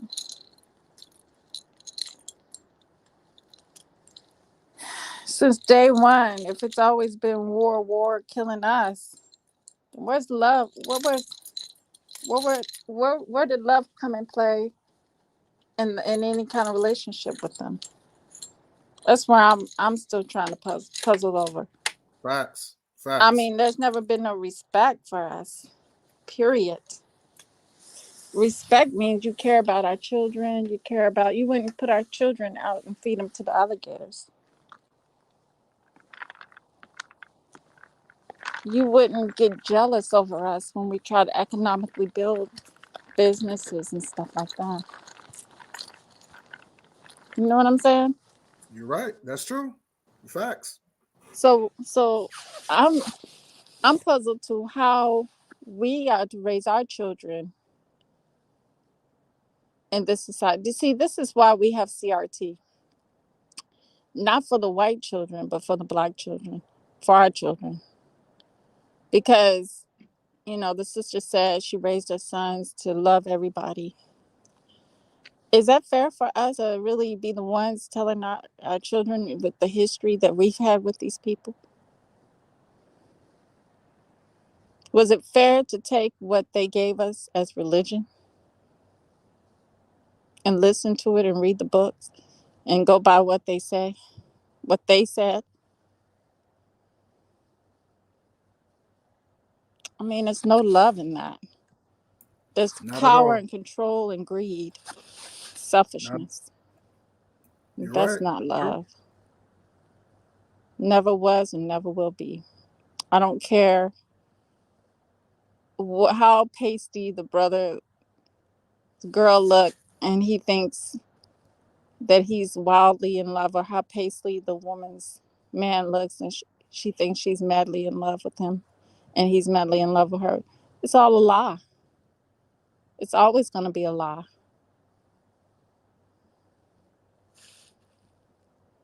Because of the foundation that this was built on. It's built on a lie, something that can't be true. You can't have Black people be under your feet and mistreat us. It's not true life. It's not reality. They turned everything into a lie from that point on, when they enslaved us, mistreat us. So there's no truth in anything that we have from that point on out. That's why I say we're in 2021, and we don't even recognize that this society was built on a falsehood.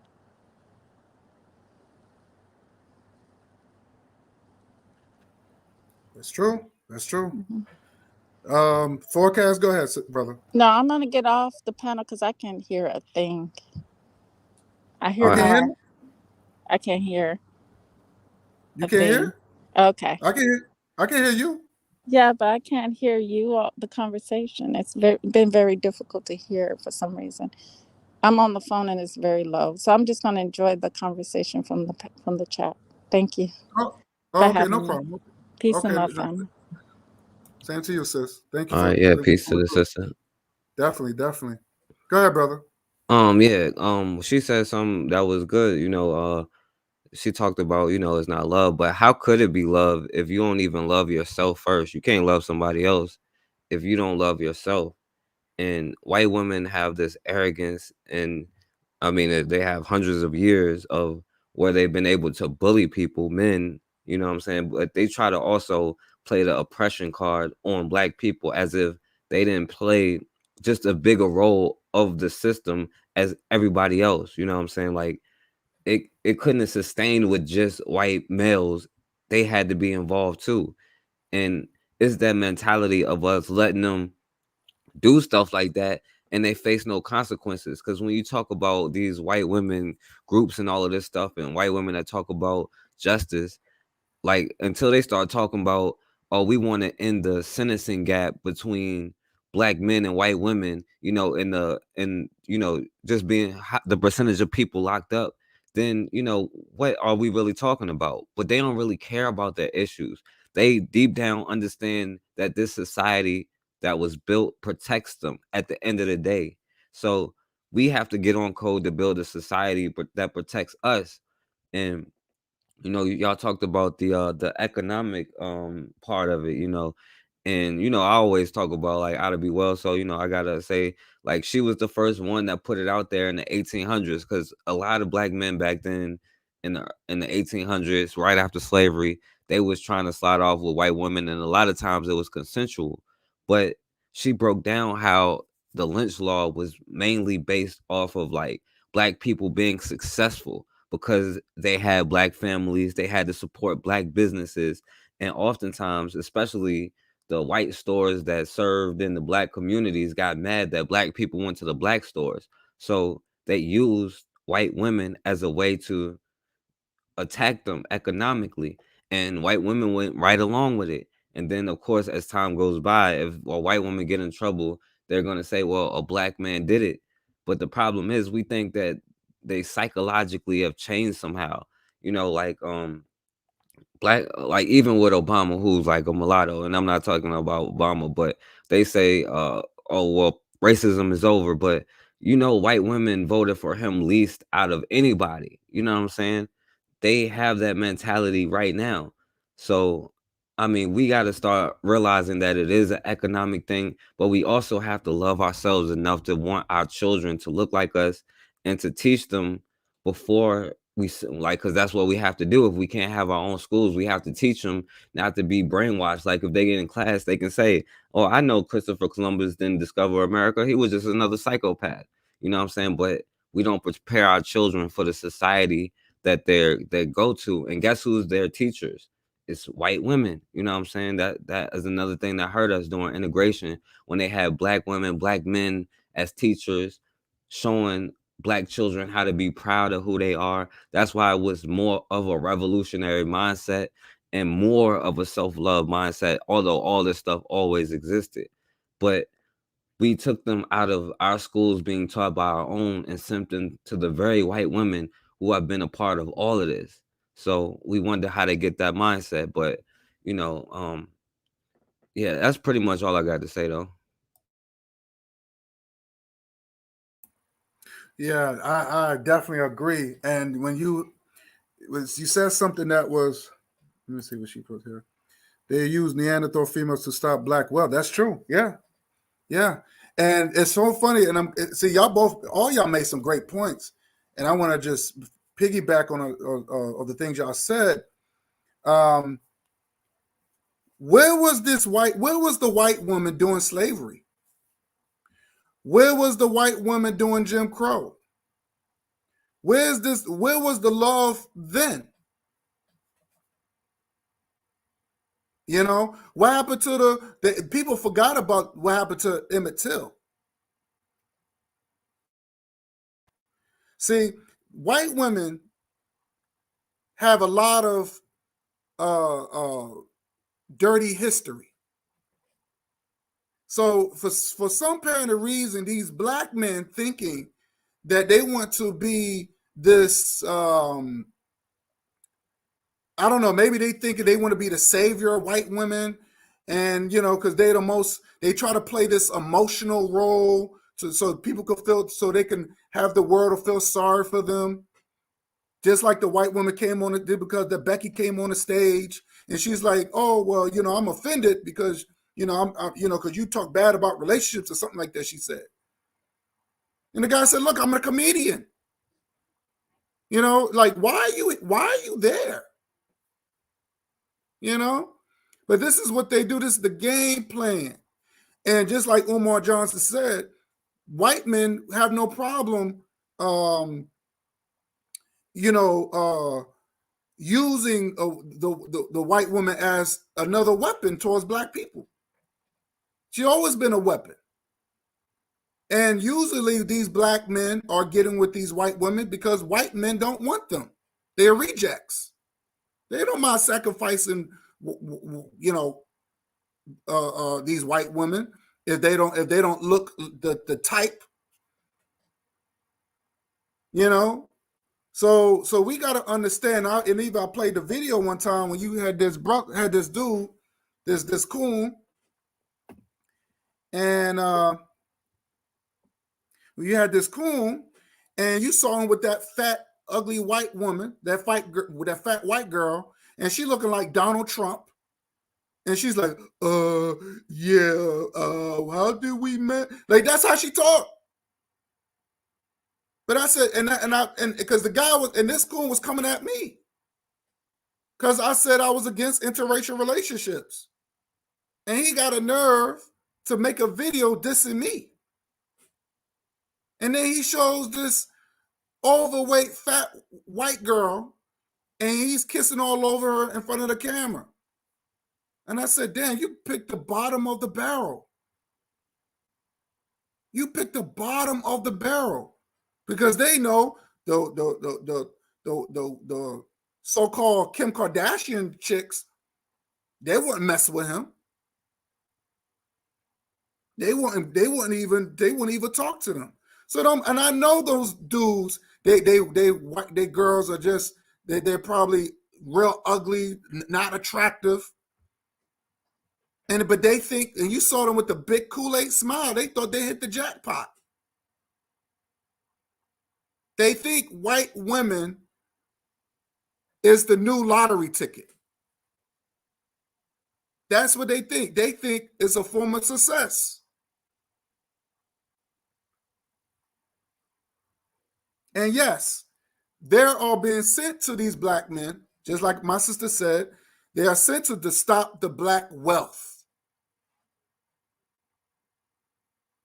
Because black men are dying, I guess, faster than women. I mean, I would say men are dying faster than women. Women they live a little longer than men, according to the statistics. So when a black man dies, all that wealth, all that money saved, that 401k, all that stuff is going to go to that white woman. And guess what? She's going to do the exact same thing. And if you look at the OJ, how his ex-wife, what's her name? Nicole. She was getting $45,000 a month from that coon. And guess what she was doing? She was sleeping around with white men, not with black men. She was spending that money with white men. She was dating a white guy with his money. But black people I guess these black men don't give a damn. They don't care. And the dude said, "We changing hearts. We changing hearts, and we're building bridges." Are you serious? And these are the same black men that don't even want to be called African. They don't even want to. All these beautiful sisters out here, all these beautiful black women out here. I don't care. I don't care if they're slim or voluptuous. I seen voluptuous sisters, beautiful, sexy, all sizes.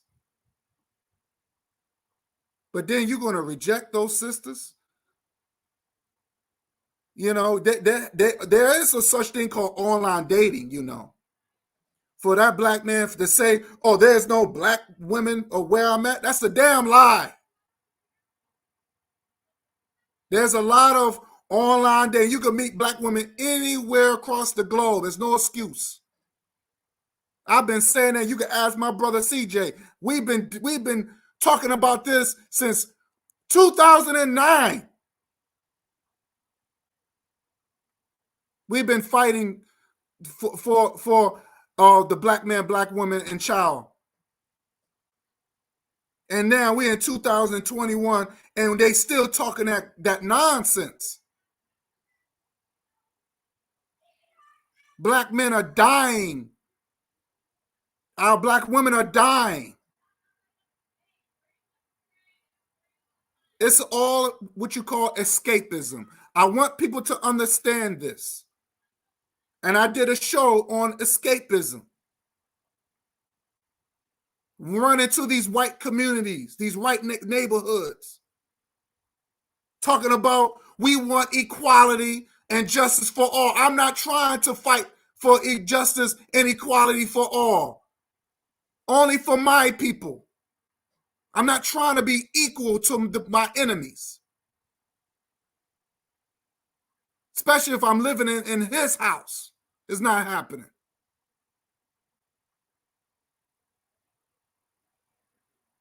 What you got to say, sister?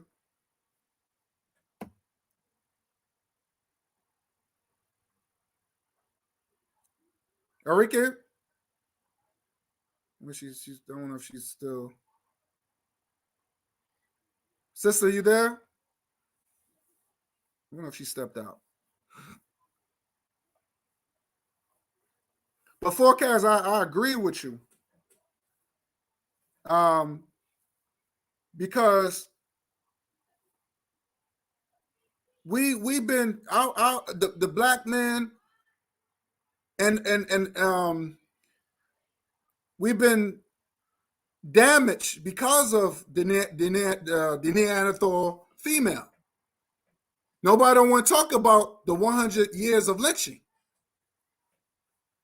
Nobody don't want to talk about that.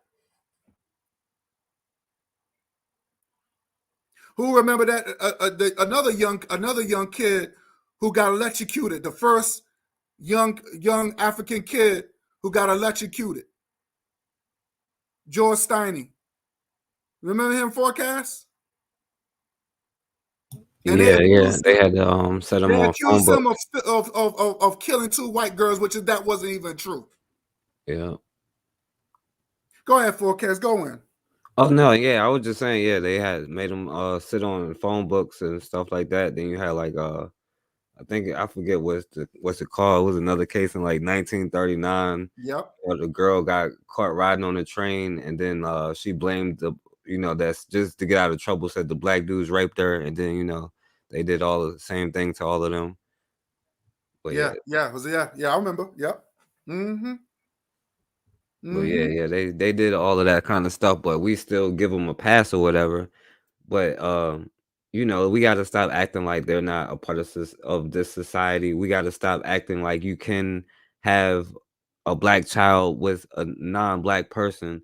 It's time for us to start making our own rules. You know what I'm saying? So like whatever we want to define it as, that's what we have to define it as. But as a society, there's always been the number one goal of the society has been to destroy the black family, because without the family, you can't have a neighborhood. Without a neighborhood, you can't have a city. Without a city, you can't have a nation. If you don't have a nation, you can't defend yourself. So they got to keep you apart. And one of the first things they did in like the early 1600s, they put a tax on specifically black women, where every other woman was exempt, which was white women. But if you wanted to marry a black woman, you still had to pay extra taxes for that reason. You know what I'm saying? Like even back then. And then you had the law in 1662 where they said, if your mother was a slave, and they meant black women, that you will your slavery was perpetual, and perpetual means forever. You know what I'm saying? And that's the whole point of it. And if they can control you in every aspect, including sexually, all of that kind of stuff, but really, if they can control your mental, they can control all of that other parts of their aspects. You know what I'm saying? But you have to have enough self-love for yourself to actually get that kind of negative programming outside of your head. They passed laws so black women couldn't comb their hair. They weren't allowed to dress up. It was literally illegal. They have even back then, because we have this stereotype of like black men as thugs and black women as promiscuous, they're this and that. Even back then, like that's another thing with Ida B. Wells. She was the first one to get kicked off the train, but the courts was trying to say that she could not be in the ladies' car because a black woman could not be considered a lady. You know what I'm saying? But she was gangster enough back then to actually bite the dude in 1870s or 80s or something. You know what I'm saying? She straight bit the dude trying to throw her off the train. And she sued and literally won until it went to the Supreme Court. And the Supreme Court ruled that black women, Ida B. Wells, wasn't considered a lady because she was a Negro. So, this is a whole agenda to all of this stuff. And then, of course, you see on the commercials, I saw somebody saying it earlier, the commercials, all you see is like the interracial couples. You see a black man and a white woman and a mixed child, or you see a black woman and a white man. I was just about to get. I didn't mean to cut you off, brother, but I was just about to. I was thinking about that too. I was just about to touch that too. Go ahead. Yeah. Oh yeah, exactly. Because like that's the whole agenda, and then that goes into like, because people like to make the gay agenda a thing, but like what makes it an agenda when you try to put a straight man who doesn't want to be in a dress or tell him his career is over. That's what makes it an agenda. But the key is to destroy the Black Messiah. But guess what? The Black Messiah is Black unity. So that's all I wanted to say. Facts. Yeah. That was and all this is everything that you're saying is documented. So when people, we're not lying about this. And shout out to Cool Cutter. I'm glad you came through. Shout out to you, my brother. Is my sister still there? Where my sister at? She's still there? Oh, she didn't fall asleep. Yeah, I'm still here. Okay. Go ahead, sister. Go ahead, sister. Speak your piece. What's it? The forecast. I was loving what he was saying. So what, sad on my part, I have to really do a lot more reading on certain historical things when it comes down to our people. You know what I'm saying? On especially on this topic right here. And when he mentioned too also about the agenda of interracial couples, and I've been noticing that lately. I don't watch TV, but this is the Christmas season. I don't celebrate Christmas seasons, but I love to watch my old Hallmark Christmas movies, and everything on there was a black man, white woman, a white woman, a black man, or it was an Asian. It would be an Asian woman, a black man. I'm like, they don't. What is it about us? They don't like to put two of the same beautiful skin tone colors together. Two black love together. Two black a black man and a black woman together. Why is that so hard? Nobody wants to see that, but it's so beautiful. Black love is so powerful. It's so spiritual. We make magic together. It's we spark. When we with other nationalities and people, you're not gonna get that same type of love. It ain't gonna be the same. I see us as black women in the eyes of other men or white men or whatever, we are nothing but, like I said, a fetish to them.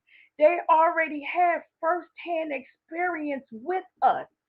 So why would I want to let a Neanderthal or my oppressor touch anything on this beautiful body? Why? My ancestors suffered enough. It's like a slap in the face when I see my brothers laying down with white women. Don't you know what they did, what the other people did to us? That's a slap in my face. I get angry when you don't know how bad I want to, when I see it on the street, in person, up close and personal, I'll be wanting to cuss them out. But I said, you know what, Tina? You can't fight. So just bite it. Sometimes I have to bite down sometimes because it hurts. And to think that I would never find me a black man that I feel like I'm gonna be alone for the rest of my life. That's so sad. That's my and input it, on. and it's very it's very unfortunate to hear when I hear sisters say they can't find a good brother out here. And look, there's good brothers out here, and unfortunately, some of them probably just like Brother Bakari says, some of them just been hurt and or they've been conditioned, like you said, with the commercials and these Hallmark shows, and they no one's not teaching them to say, look, if you're gonna give your best to a sister that's on your level. Now we're not saying to get with any old black man out here, because you got some black men that they ain't shit. You got some black women out here ain't shit.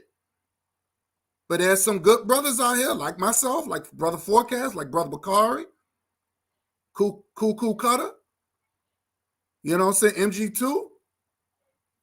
You know what I'm saying? We some good brothers that mean what we say and say what we mean. And that's what I'm saying. We want to let our sisters know that we exist. We exist. And so we just got to teach our sons. We got to teach our sons to be a good black man and good black man, so they can be fit for the black woman. So we gotta pass that trait to our sons, so our sons won't grow up with this. Oh, the white woman is better. And let me say this, and I think you made a good point, Enrique, where you have said that everything's come down to sex. Because if you look at the white woman's history, everything is sexual. The reason why these black men are with these white women is because of sex. Nothing more, nothing less. What can a white woman offer? What can a white woman offer? Money? What can a white woman offer? The only thing she can offer is sex, really. And same thing with these white men. They only get with black women is because it's sex. And I heard there's a lot of this plantation sex going around, behind closed doors anyway. They want to play this, chase the slave, let me chase the slave master chasing the slave role. The white woman, she got the black man in bondage. All this sick, crazy shit going on around here. And like Barry says, sex isn't love. That's true. You're right about that. Sex is not love. But these dudes, they think because these white women give it up, they are falling in love with these white women. Okay, I got my brother Cool Cutter on there. Peace, Cool Cutter. Let me say this real quick. But when we were dealing with the Beckys and the Karens, we got to understand that, and it's funny if love was real, why is it always got to be with the white women, right? I'm just throwing this out there. How come? What about the red woman? What about the brown woman? Why are these black men always chasing the Beckys and the Karens? If love really exists like that, because if that was the case, then they would have been like, well, it's not, I love every woman. I love the white woman. I love the brown woman, but it's always that white woman. So it is an agenda. It is a tool to destroy the African families. And like I said, this has nothing to do with hate. This is politics. Love is political. Like my sister said, it's a business. Politics is business. As much that the African man and woman been through the African Holocaust, there's no excuse. There's no excuse. There's no excuse. And these guys, they didn't give a shit. They thought it was funny. They thought it was cute. And it's very insulting. So, and I noticed, I want to say this, and I pass it to Cool Cutter. And I hope he and I just want my brother to address this issue, because it's very like I said, this has nothing to do with no hate. It's all about being in your natural state. Being in your natural state. What is your wealth going to when you die? Is it going to better the African race, or is it going to better the European race, or the Asian race, or the Indian race? That's the question. So, and like I said again, we got it. And like I said, these commercials, they're always pushing that interracial. They pushing it harder than anything. Even when it comes down to these mixed people, and a black woman is never all black. She's either mixed or she's all white. And that's not fair. It's not fair to our it's not fair to our women. It's not fair. And I have every right to speak on that. I don't need people to say, I got to accept that. I don't have to accept that shit. Because young girls are watching this. And they think they're not pretty enough if they don't have straight hair, or their hair is not long enough, or they're not light enough. But you got black men on YouTube banging on African women every day. They don't like the black women in the Caribbean. They don't like the black women in Africa. She has to be a black American. I don't know what a black American is. It's a slap in the face. I'm gonna give it to Cool Cutter. How you doing, brother? Can you hear me? Hey, can you hear me? Yes, I can, brother. Hey, man, first of all, Hetepu, with respect to you and your greeting, or commit greetings, and Hetepu, bro, Wabarakotu. And I sure Kau to you. Peace to everybody in the room there, man. Hey, man, matter of fact, you know, I was making a video. I got a video that I'm going to put out, man. Matter of fact, I've been having that video for a long damn time, man. And I swear, man, you know me, I'm straight up. I got a video that I was making about you that you was telling me, and it's gonna be uploaded. It's a short video and whatever and stuff. And I'm gonna tell you that video when it gets uploaded and whatever. Much respect to you, bro.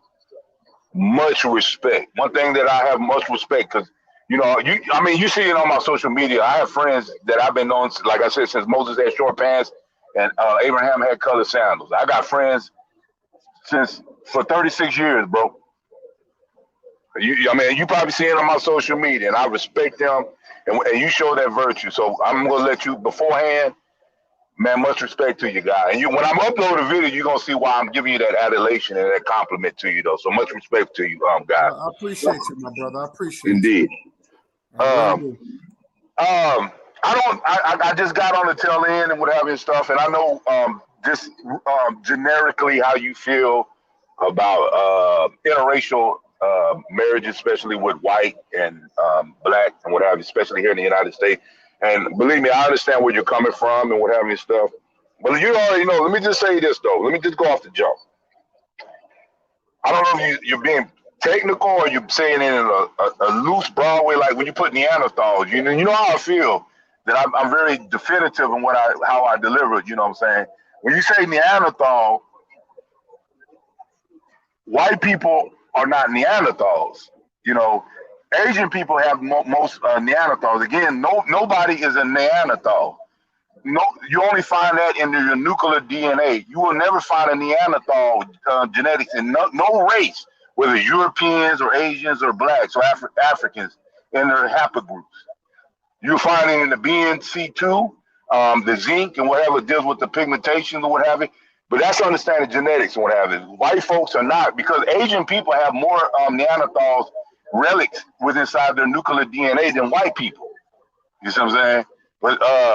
But as far as I understand the approach, especially from the pro-blacks like Umar Johnson, what you did. I seen a little bit of it too.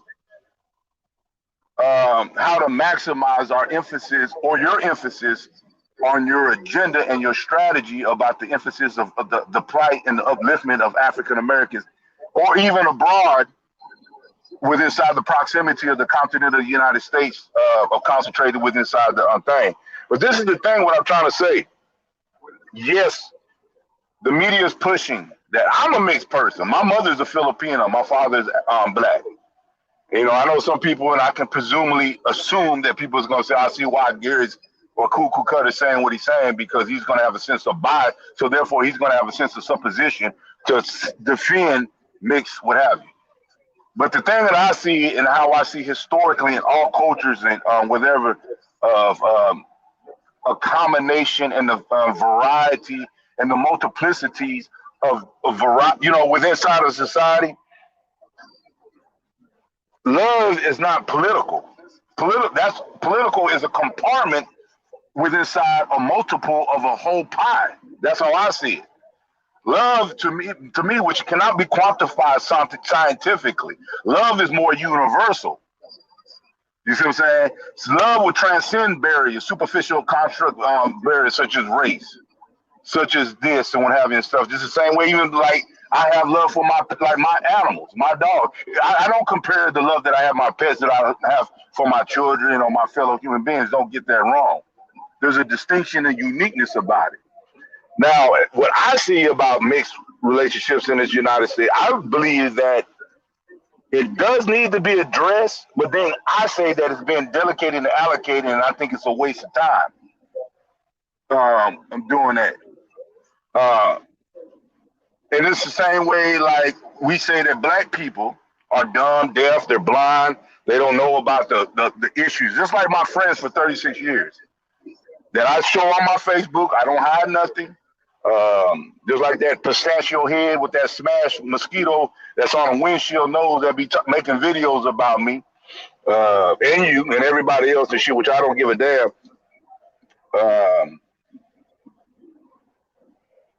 Oh God, I'm trying to. How can I say it? How I see it is, what have you. Already 72% African Americans here, females in the United States, are unwedded. They're unwedded. And you don't find out a problem? You don't find out a No. problem? I will tie in about. I was talking about interracial marriages and what have you, stuff, or relationship. It's a small percentage. It's a very. I mean, it can grow. Don't get me wrong. But what I was trying to say, like my friends, they're not blind, deaf, and dumb. They're like, they're Christians and they don't pay attention. Just because they don't be worrying about, they don't know about Marcus Garvey, Dr. York, Farrakhan, Elijah Muhammad, and all these other conscious groups. They're not stupid. I know my friends, and they're doing what they're doing. And it's the same way that I know people. Matter of fact, before I got on here, the dude that called me, he was telling me about his niece fiance, who just left the military, is joining the trucking company that I am. And he said that he reminds his favorite nephew, niece, boyfriend, reminds so much about me. And he's in a interracial marriage. And if I do I don't do that because I know how he lives. He's not a sucker. He's not a dumb, whatever. I know him. He loves her not because he don't like black women or what have you. He does it because, again, love is transcending. It's universal. And he loves her because that's how he does. It's not that he's saying, I don't, there's no question. There's some sambos, like you mentioned. I seen that earlier.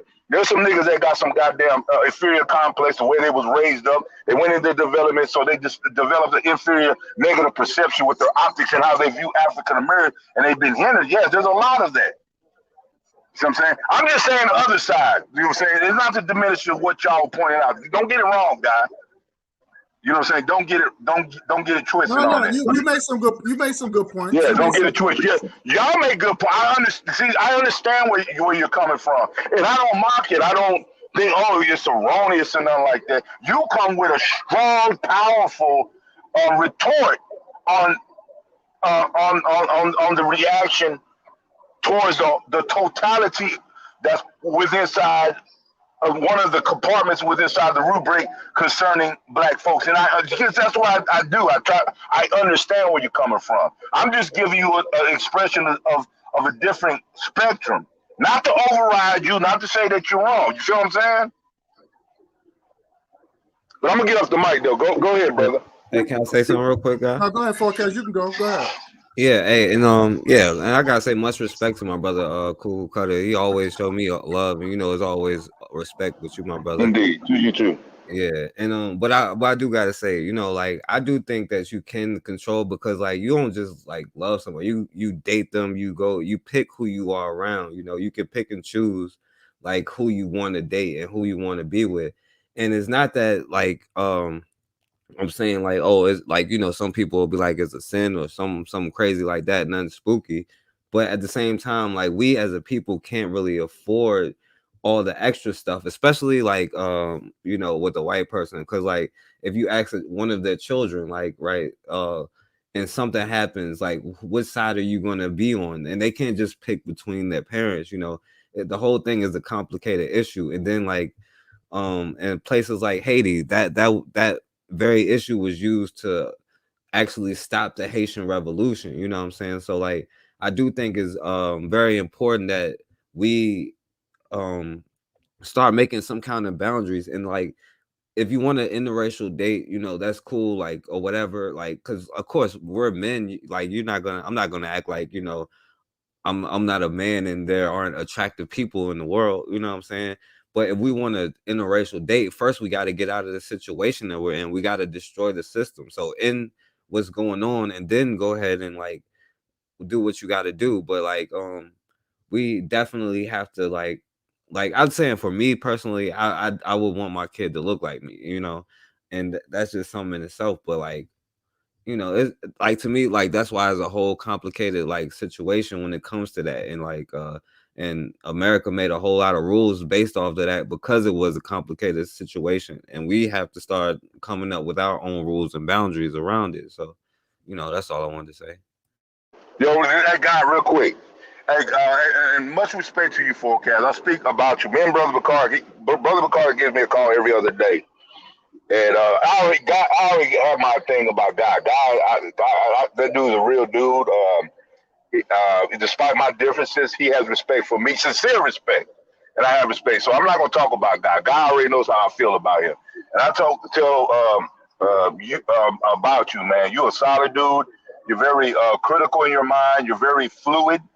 The way you orchestrate and you articulate and convey your words, man, demonstrates how your mindset is. And I want to tell you that you got Bakari. I said, man, that Forecast and this other brother that's on there, I don't go too much on the shows, but I've checked y'all out. There's Brandon dude too, very solid. And you too, my brother. You too. Yeah, and you know, and the reason why, okay, we can disagree or agree. Like what you just said, you brought, like when I hear God, he does. And I already know that's what God. That's why I listen to God. You know, he knows I'm a humanistic, secular person. He knows I'm very broad. He's very exclusive about the black race. But then again, when I listen to him, he kind of re-strengthens me to put another scope on the plight of black folks. And what you just did too, and the way you explain yourself, highlighted, and it did. And man, that's why I sit there and try to listen. And I wish more people would do like you do and God Nollywood does. I already got, if you come off and fucked up some punk shit, God's gonna go off on you. You know what I'm saying? And that's what I like about God. But if you're cordial and you build respect and whatever, and I'm just trying to tell you, man, that's why I'm listening. And I like your perspective. I like your delivery too, bro. Thank you. No, yeah, thank you, my brother. And yo, like I said, you always show me respect, and I always like, cause you always come on bringing knowledge too, especially on Bakari channel and on here. So like, yeah, you already know it's much respect, my brother. And same here, Cool Cutter. Like you opened my eyes on a lot of things, and I had to change some of my thinking as well. And because I always, you know, been talking your talking points a lot too, because you know, and me and brother Bakari, and even Forecast, we have acknowledged that. So you definitely bring something new to the table, because sometimes I have to sit back and be like, well, yeah, you know what, Cool Cutter have a damn good point. I didn't think about that. So so we here to sharpen swords, because I'm not perfect. I'm not 100% right all the time. We it's okay to disagree, you know, so we could disagree and everything. But I always say, let's look at the facts. You know, let's look at the facts. We might, you know, sometime I might have to go back and do my homework, some more homework. I'll give a shout out to my sister Enrique. Thank you for coming through, sister. I appreciate you. I hope I see you again. You know, I love your knowledge and wisdom. And like I said, it's been a long time, but I would love to have you back on my show. So, and I want to say thanks to Light Barrier too for coming through. Hey, peace and Rika too. Yeah, because there's nothing like having some sisters, man. I love to have the energy of the sisters too. So I don't, you know, nothing like the black man, black woman, and child, you know, uniting, and we need that. But I want to say something too, Kukata. When you say love is universal, right? Yes, sir. What about the animal kingdom? Can you speak that love is universal? Because when you say universal, I'm thinking, because we all connected in some sort of way, right? You know, we look at the insects, we look at the animals. you said love is universal. What does that mean? Are you including the animals? Because when you see zebras, when they in love. No. Wait, This is hold what I on. said. Okay, my fault, God. Let me just explain myself real quick because I want to just Yes, sir. Because when I think about love, right? I'm thinking about, and that reason why I say it's political, because we have to understand that it's a business, right? We come together, we say, look, we're gonna build a home, we're gonna build a house, it's a building process. So it's a teamwork effort, right? Also, too, when I look at love, I see love as somebody is your reflection, somebody that you can relate to, someone that shares the same pain and compassion, right? So when you're dealing with just say the European woman or the Caucasian woman, I shouldn't have to explain myself why I feel the way I feel. Why I feel, I feel discriminated of. She won't understand that, but my sister can understand that, and she can ride with me. And then we'll work together. We'll build on that. There's a distance where somebody that's not in your race, they can't feel what you feel. So that's what I'm saying. So when you say love is universal, let's look at that. And in my understanding, because I think we all connected as far as every from the biggest creature from the smallest to the smallest insect, right? So when you look at the insect, you look at the ants, right? All the ants look the same, right? You have your red ants, you have your black ants. The black ants are together. You have the red ants, they all together. You look at the honeybees, they all together. The bats, the birds, the vultures, they don't hang out with the parrots. The vultures hang out with vultures. And when you see, I look at the Natural Geographics. I love looking at that. And when you see the zebras, and you see the male zebra and the female zebra, and they tangling among themselves, and you see love. That's love. That's love. So it's the same thing with the human being. Because when you look at the animals, they have a connection. They understand each other. Even when the human beings, right? We all okay. We can say we all human, but according to science, and I'm saying according to science, and I've been putting this on. They said the only group of people who have Neanderthal DNA or have some Neanderthal is people who's non-African. They says this. And I can pull it up. You could pull it up yourself. I could show you the link. And I'm just saying according to science.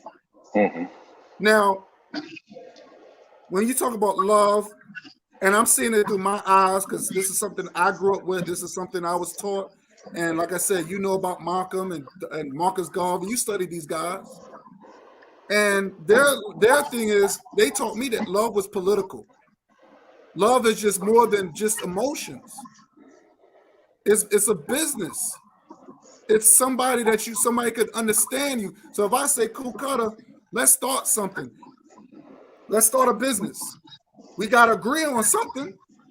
Hey man, brother, you're right. Let's do this because this is happening. Let's come together because there's a common goal. There's a common interest. But if somebody that you can't relate to, especially somebody that don't look like you, they're not going to feel what you feel. They're not going to see what you're coming from.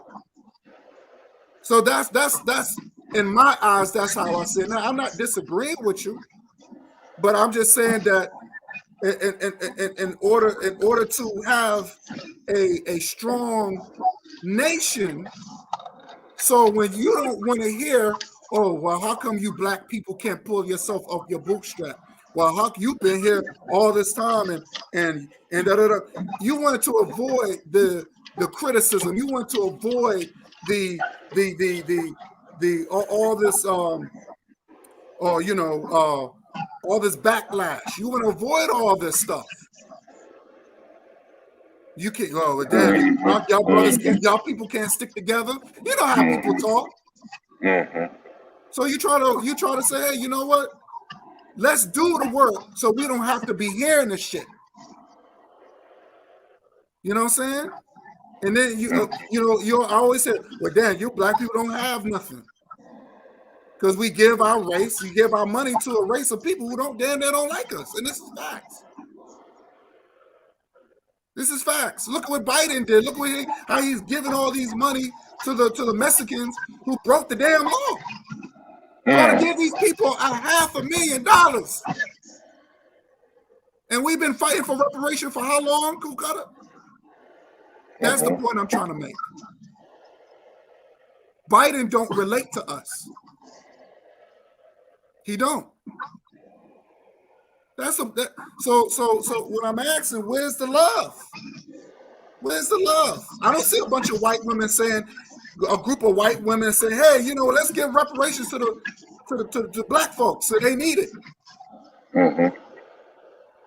So when you say love is universal, I don't see it the way you see it. Mm-hmm. That's how I'm just saying. I just want to throw that out. That's all, brother. Hey, yeah. First, okay. Let me get a first thing. And I think I learned that from my teacher, Dr. York. Of course, you learn that from the lessons and the teachings of the most honorable Elijah Muhammad, and a lot of the pioneers and the trailblazers and supernovas of our historical great leaders. Love first starts with inside ourselves. First, is to love thyself. You learn that with the teachings of Jesus Christ within our school of Christianity, whether you subscribe to it or not. Nonetheless, that's a universal principle, right? It's to love yourself first. And what I mean by love, and you said it. You said the word connection. But let me use I want to use a compound. Let me use how can I say? It's not a prefix, but let me use the word interconnection. I made a distinction when I said I said like the same way I love my pet, my dog, that everybody sees me on social media. Don't get me wrong, I love my dog, but I won't compare my dog how my love, or like when I say I love my job. I do not say I love my job and love my dog like I will compare it like I love my family. You see?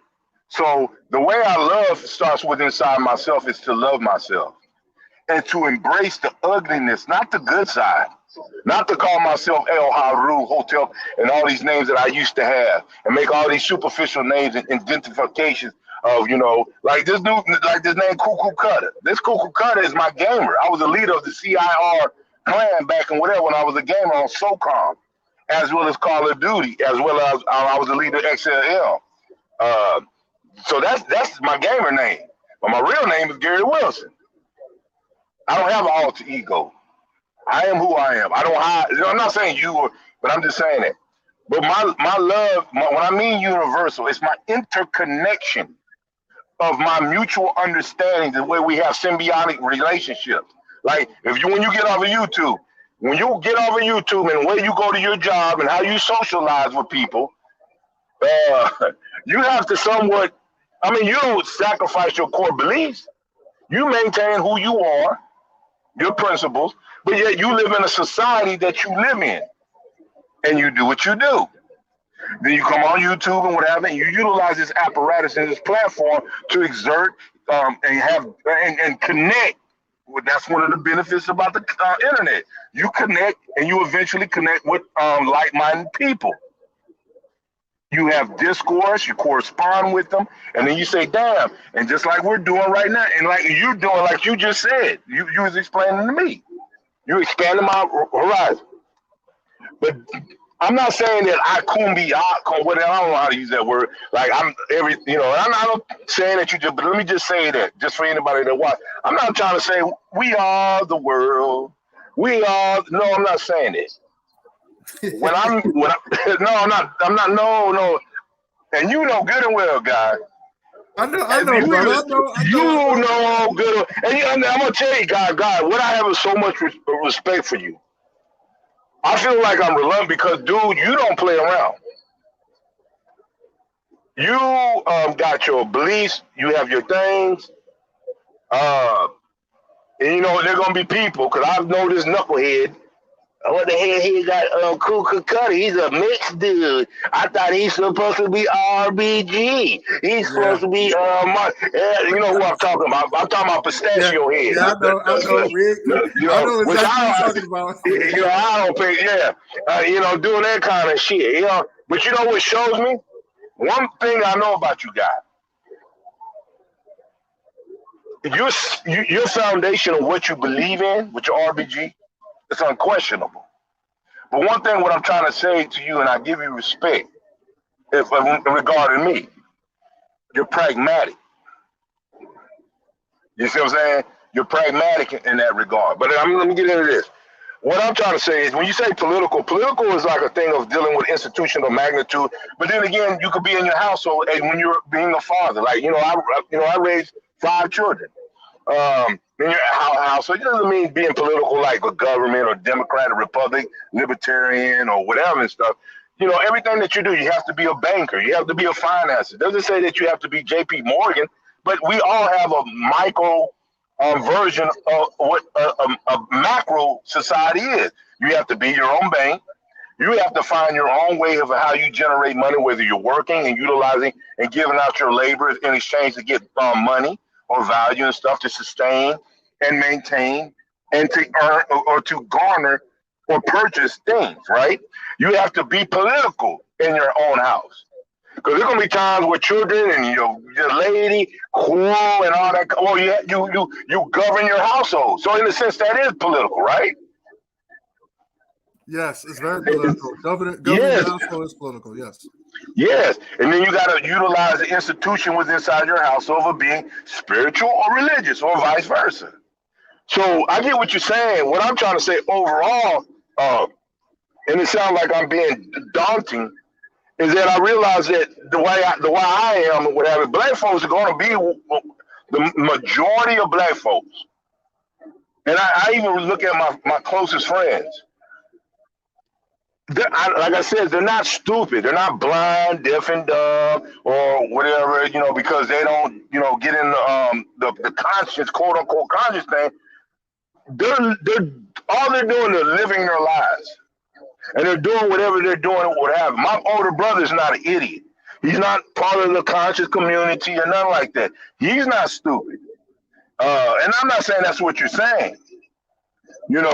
And they're going to live, the majority of black folks in this country is going to continue to live their lives. So the way I realized, when I was younger, I thought to reach them is to get extreme and make them whatever and force them. But then it gets back to what I was when I was young.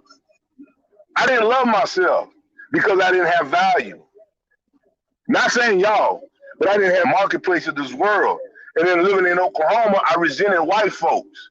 And then I found this Dr. York shit when I was 18 years old, back in the late 1988. It had affinity, so I got caught up in that shit, and this justified my anger towards white people. Even Dr. York had, Dr. York even had a white woman. As much as he talked shit about the Canaanites or the Tammuz and Van Sertima. He's the one that wrote the whatever. He was married to a white woman. The great shape. Me and Bakari talked about this 2 weeks. Bakari didn't say nothing. I was just trying to say, it doesn't make no difference about John Henry Clark was wrong about something, but I believe that they're the baddest historians in my book. Shay Diop, I respect him. He was one of the, if not the Imhotep of our day and time. When I was young, I read his book. And I look back, as much as I'm a scientific scholar, objective person, I regard that man as a bad dude. But Shay Diop was married to a white woman. You see me, I'm gonna be real. I don't give a damn when people get mad. Me, I'm universal. I said whatever, I'm a bachelor. I don't do it because I say, I mess with a white girl because I think she's better and I'm attracted. No, if a female's attractive, I'm a sapiosexual person. I'm attracted to intelligence of a woman. I'm attracted to what she does. I'm attracted to how independent she is. I'm a Sigma INFJ. and an ENTP personality, the Myers-Briggs thing. That's what I'm attracted. So if a woman, I don't give a damn if she's a goddamn pygmy, African, Ethiopian, Mexican. My first child, I got 5 baby mamas. My first child is from a Mexican. All my other children from black women. But that was when I was young. So I'm gonna get off the mic. All I'm trying to say is this: this culture and this civilization has been doing what it's been doing for a long goddamn time. I believe that the majority of people, yes, you have them coons that had some issues when they were younger and they were traumatized or they resent and have some contentment towards black African American women in the United States, you know, and they call them dogs and all that other bullshit. But I believe that like my friends, personal friends who are in with white women, me personally, anecdotally, they really like the woman. You feel me? And I believe that I think this is in my opinion, we're allocating and distributing our energy on some things that is universal and cosmetic. Cosmic, I should not cosmetic, cosmic. But yes, you do got a lot of motherfuckers who are fucked up in the head with identity crisis. And that's true. Mixed couples like white and black, when they do have offspring, the child, the way they look, they can't hang too much around the black folks because they're automatically ostracized because of their quirkiness, and they're aloof and they're weird, and they damn sure can't go to the white folks because white folks will immediately because of their physical phenotypical attributes, the way they look. So therefore, they don't know where to go. They're caught in two worlds, and when they're young in the developmental stage, that's where they're delicate. So what happens in the children's developmental stage, in the early stage, what occurs where they have turmoil, conflict, cognitive dissonance, all that kind of stuff. If they don't amend that and fix that, that trauma is going to transcend and develop into their adulthood. And when it goes into their adulthood, they're going to become maladaptive into the modern realities of the world. The same way you talk about animals, animals got to survive. As complex as human beings are, and the way we interact and how we maneuver and how we do what we do, it all depends on how you have the tools and skills and the language to understand the marketplace of the reality that you live in and how productive you can. If you're redundant and you're fucking coming with bankrupt, impotent, reactionary, rhetorical talk, you're gonna be sitting at home eating chicken noodle soup, and like I told my boy Isaiah Israel, you're gonna be underneath the bridge, holding a book, naked. I'm off the mic. Definitely. So we're gonna close out. I'm gonna give it let you two brothers give your closing statements. Forecast. I don't know if you want to address what our brother Kukata said, or you can pretty much take all the time you need. Say what you need to say. You know what I'm saying, and and give your closing statements. You know what I'm saying, and then Kukata, you go after brother Forecast. Okay. Yeah, I appreciate you for letting me come on. And much respect to you, God. Much respect to Cuckoo Cutter, my sister Enrique, Lightbearer, Bakari. Bakari just came back on. He can go in if he wants to. If I go.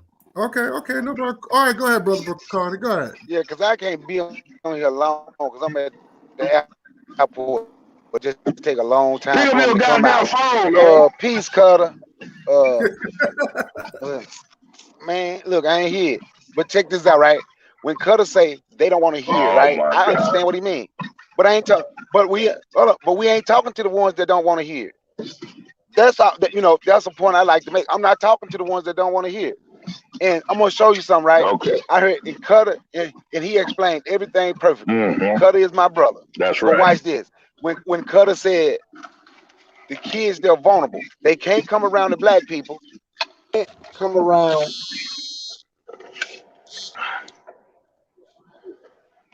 God, brother, you sound low. People, they can't come around the white people, right?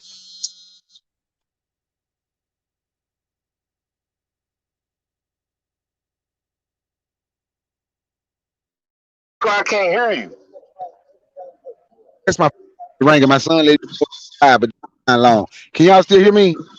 Okay, yeah, you good. This sound good right now. Can y'all hear me? Yeah. I hear you, brother.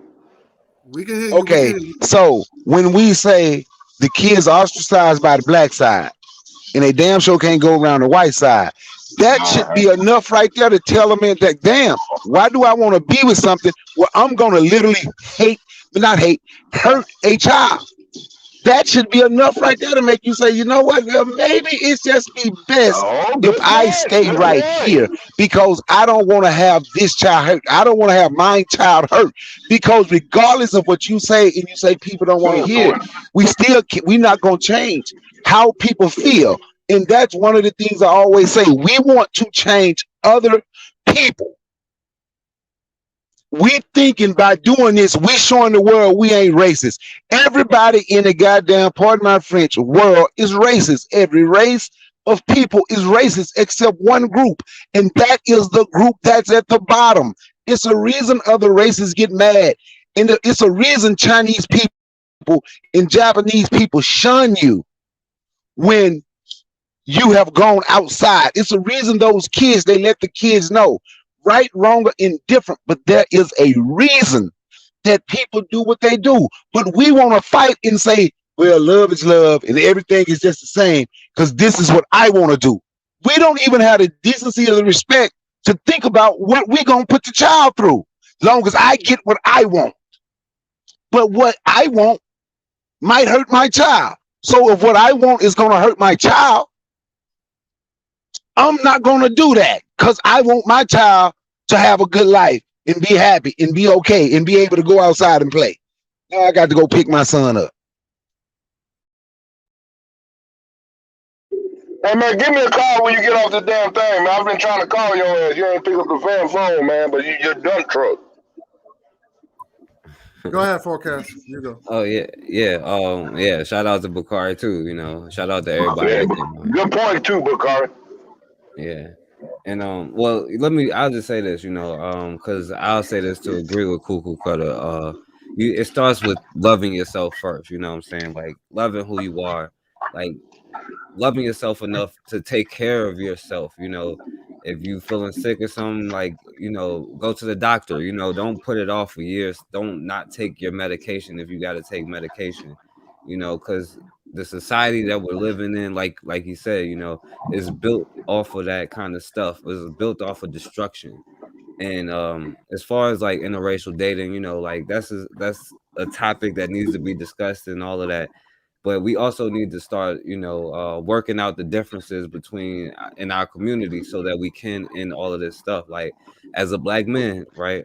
I have to realize and accept the responsibility and all that kind of stuff that right now, like you brothers, if somebody ran in your house, like say with y'all girl, your wife, would they be cool if you just sat there and like didn't do anything while he came in there and like beat your kids up and raped your daughter and like raped your wife and took all the stuff out your house? Your wife will lose respect. So for them to be able to come in and like do that stuff to us for centuries, of course, some level of respect and trust that we have in our community is going to be destroyed. And then the lack of communication that we have in our communities. Because, like, we all know that, like, the dating world out here is crazy, but all of that stuff comes from, like, a lot of trauma in the childhood and the home. You know what I'm saying? That's why it's important to have a father figure and mother figure in the home. Like, Dick Gregory said it. I heard him say it the other day. Like, if you don't have a role model inside your house, then something is wrong there. You know what I'm saying? Yeah. So like that's the whole key. Like we have to have positive. That's why we seek out all of these negative leaders. Anybody telling you that to follow something that's outside of yourself is not a good leader. A true leader will tell you that you have the power and listen to yourself, follow your intuition, follow your dreams, follow your goals, and you have the answer. Right? Nobody's going to get you to follow them. They're going to get you to be able to lead somebody else. So like we got to be careful with all this stuff, but that comes with us building strong homes and having parental figures that can teach us all this stuff, how to be business owners and not workers like we're supposed to be. So, you know, again, I appreciate you for letting me on, Guy, and shouts out to Cool Cutter and Bakari and everybody that came on. My channel is the Forecast Radio, and you know, subscribe if y'all want to. I appreciate it. Yeah, I'm putting the link in the chat now, so I put the link in the chat. So, you know, definitely subscribe. Go ahead, Cutter. Go ahead. All right, real quick, man. Everybody that's listening, what happened? This is the perfect example of people who it's impossible everybody agree on everything. But the point is having a panel like this show, like Brother Bakar and Forecast. I peeped the show out, and I've told Bakar, don't worry about it, you guys. So don't worry about it about you. You say, damn, why you ain't talking? God, I've been knowing you for a while, and I love to have, you know, I really appreciate it. I'm grateful. But I'm talking about this Forecast dude, man. I tell guys, I say, man, that damn Forecast is very solid, concise dude, man.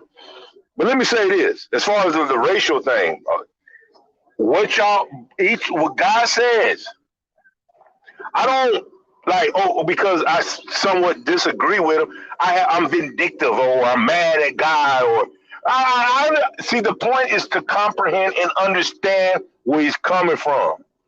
And I do understand where God's coming from.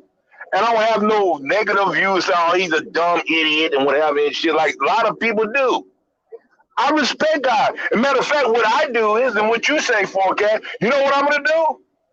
I'm going to research like I always do. Let me see where God's coming from more so I can understand where he's coming from. And I'm the same thing with you, Forecast. But dumb motherfuckers, what they try to do, oh, God don't believe me. Oh, Forecast don't believe me. I'm going to make a video. I'm going to just show how stupid he is. No. I understand that. But as far as racial thing, what Bakar was saying, God damn, I have an echo. God damn, I forgot what Brother Bakar was saying. I forgot I was going to say what I was going to say to respond to Brother Bakar. Now I forgot what I was trying to say. But the bottom line, like you said there, Forecast, we're misconstruing the word love. Like, again, like I'm loosely, just indiscriminately, foolishly loving things or something like that, guy. It's not the way I'm doing. What I'm saying, I'm having a mutual understanding of my interconnection with the world that I live in. And what I'm saying is, when I mean I'm universal, I understand the complexity and the dynamics of living in the social construct, living in this world that we live in. Yes, we are separated or distinguished from race and all these things, and it's facilitated through social media, news, and you know, in your community. All I'm saying is this: I've learned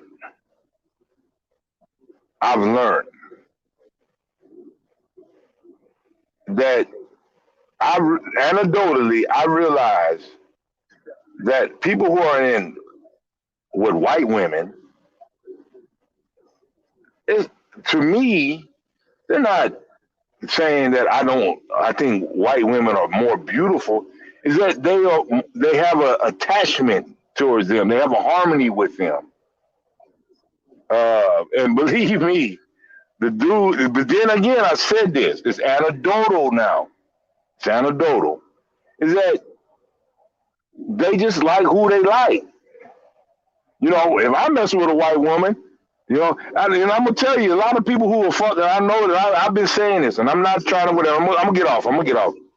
And the pro-black whatever, they have what you call slave mortality. Nietzsche talked about this. It's called, I say it, Tommy, it's called resentment mortality. What a person who is in their body and they look outside of themselves externally and the condition the way they are at, And they're looking outside themselves of the way other people are living, and they're living in somewhat they perceivably living good. They resent it, and they have contempt for it. And then they're trying to achieve that level of something basic, not totally what they're trying to get to. But then when they try to do it and they can't do it, and they realize is that they fail and all that, and they get mad, they get resentful and all that, then they're more accessible to groups and fringes that can not assassinate their thing, but can justify and rationalize their anguish, to justify why you're in this condition, and everybody that's outside them that's enjoying life and what have you, they are the problem. Like I said, when there are people out there, not to say that they'll go out there getting all kind of coochie and whatever, whatever, and they say, "Oh, I don't get coochie." Damn, I try to go out there, but I can't. I'm a failure. So what they do is, let me find some kind of, they get caught up in some kind of cult or religion, and they become celibate. It's psychology, bro. That's what I'm trying to say. All I'm trying to say is, when I say this, the love starts with yourself. And I believe the way I'm gonna get off the mic, the way I feel that love does to help black people, I say believe being universal. Being universal. Being universal to help folks is to be universal. When you become too goddamn conspiratorial and all that kind of stuff, and I realize that shit, me personally, that ain't helped me. It don't help me. And I realize the way I can help people and what have you is to show and to do it. Go out there and do it. Make videos out there and show people I can do it. While I was locked up for 4 months, and I went to rehab for 40 days, where I went out and went to college. That's why I make those videos out there on all my aspects. I don't hide nothing about nothing. I don't hide nothing. I want people not only to know my highlights about myself, I want them to know about my failures and my mistakes and my defects, because that's 360 degrees of the totality of who I am. Because not my positivity is my negativity, and the unification of the negative and the positive. But I got to get up to my. But real quick, God, Nollywood, much respect. I got a video going up. Much respect to you, God Nollywood, bro. You ain't none of like some of these. I always say that. I tell Bakar all that time. 98% of people on the goddamn YouTube who talk anything about pro-black, I said they are fake. They are actors. And I'm gonna say one thing you ain't Alcorn. I'm gonna get off the mic. Alcorn said this. I watched his video. Alcorn said, man, the internet has made crazy motherfuckers give them access to say what the fuck they say. Crazy motherfuckers. But I'm gonna say this. Love is universal. Love don't mean everything is cupcakes now. Universal is a unification of things that are necessary and unnecessary.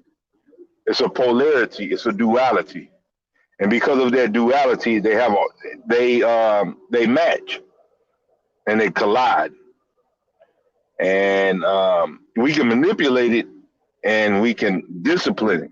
But I'm gonna get off the mic. Thanks, God, Nollywood. Peace. I want to thank y'all brothers. I want to thank Brother Forecast for coming through. I want to thank you, Cool Cutter. Your words and wisdom. Both of y'all brothers just man. It's powerful. And this is what I'm saying. We got to be there. We got to be there for our sisters. That's all I'm saying. Because those guys that was on that show, it was very insulting. It was very insulting Very insulting. And I want to thank my brother CJ, aka African Supremacy. I want to thank him for sending me that video. And I told my brother, I said, I got to do a program on this because it's insulting. You know, I didn't like it. And you know, my mother, she's the one, and she told me she didn't believe in interracial relationships. When she got married, she married my father. My father's a black man. Brother Bakari and CJ, they saw my parents. They saw the wedding picture. Brother Bakari said, no, your parents are black. You know what I'm saying? Like, they don't see no mix, nothing.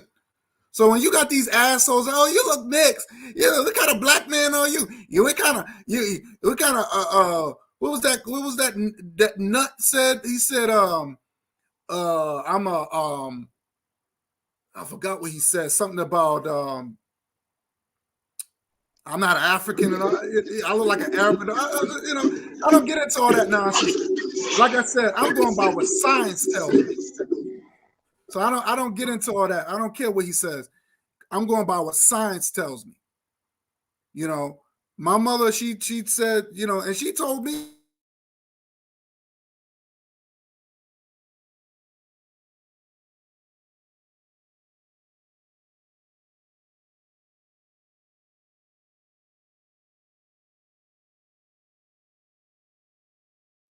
I'm sorry, I just said, oh, my bad. I will mute myself.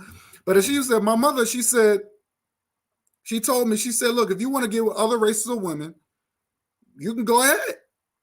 But you'll be a disappointment. You'll be a disappointment. Because I'm the one who raised you. I'm the one who fed you. I'm the one who clothed you. I was the one who healed you when you were sick. White women or no white women, yellow women, they didn't do that. And you mentioned about the Bible, Cool Cutter. Didn't the Bible says honor thy mother and father? So I gotta honor my mother.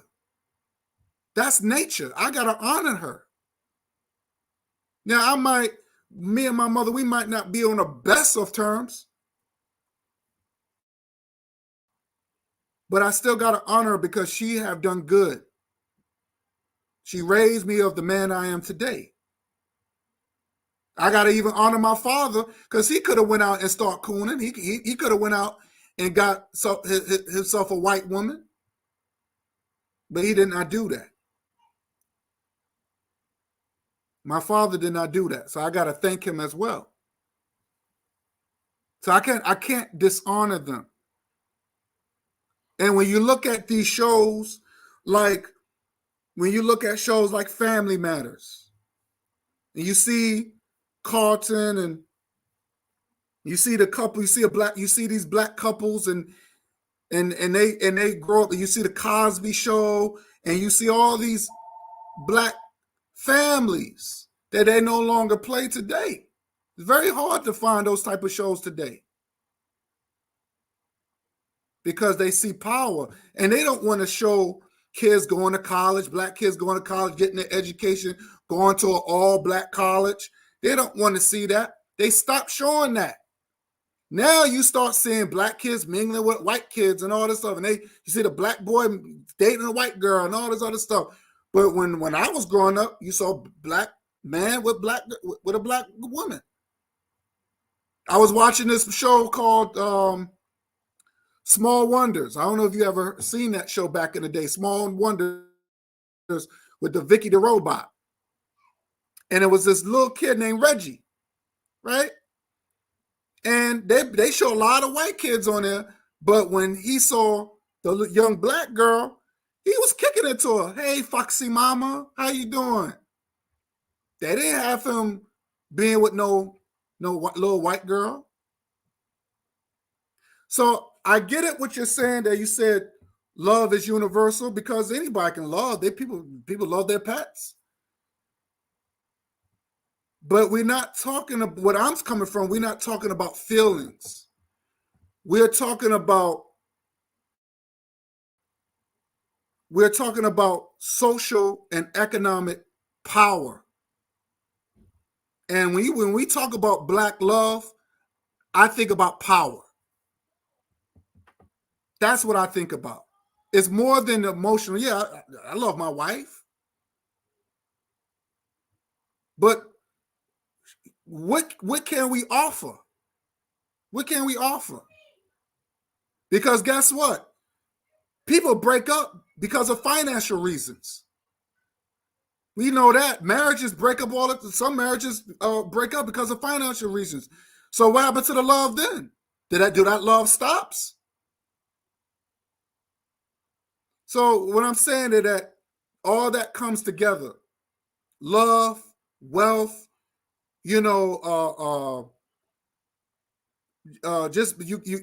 just building as a race, and when you and another important thing you said is that you got to love yourself. I agree with you 100%, Cool Cutter. I agree with you, and like I said, you bring a lot of jewels to the table. You bring a lot of jewels to the table. You got to love yourself. So if you love yourself, then you're going to love your reflection. You're going to love the opposite rate, the opposite sex. You're going to love the opposite sex because if you see you see a reflection. You see your reflection. Hey, this woman looks like my mother, or she looks like my grandmother. So when you're dealing with love comes with compassion. Love comes with understanding. So when I ask you, Kuka, what is love? What is it? I'm gonna give you a perfect example, Cool Cutter, and I'm gonna end it with this. I was talking to this woman I used to work with, and she's Latino. She's one of those Caucasian-looking Latinos, I should say. Because she said my descendants, she said my motherland is Spain, and she's Puerto Rican. She said my motherland is Spain. And she told me the whole story about the Tiano Indians or whatever. And we have great conversations. We have good conversations. So we talked about interracial relationships. We talked about that. And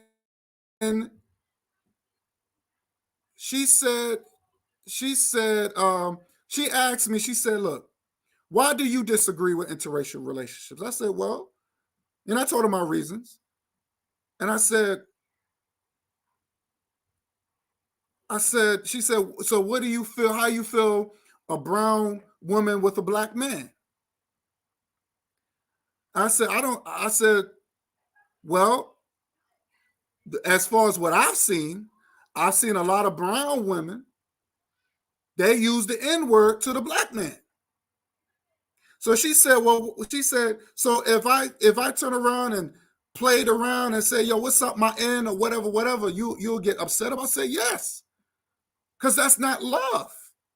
If you know that love is the derogatory word, and you know what my people went through, why would you use that word?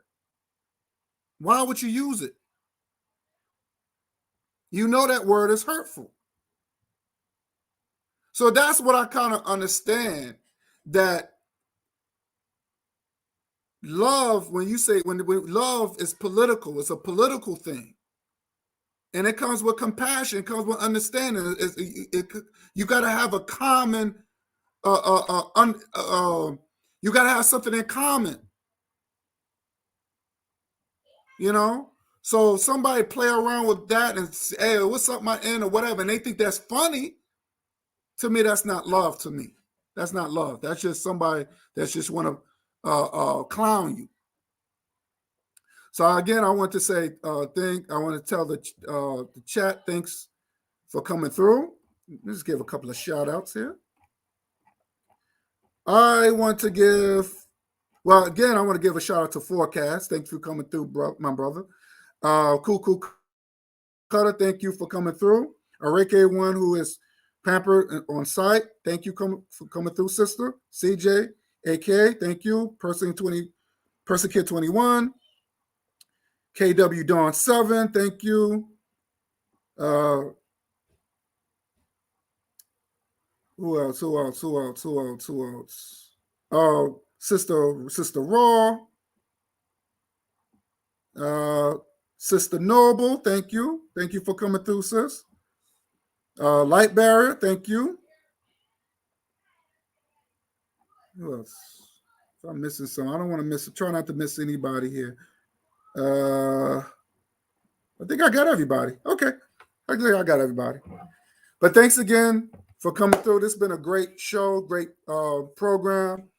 Until next time, peace and love.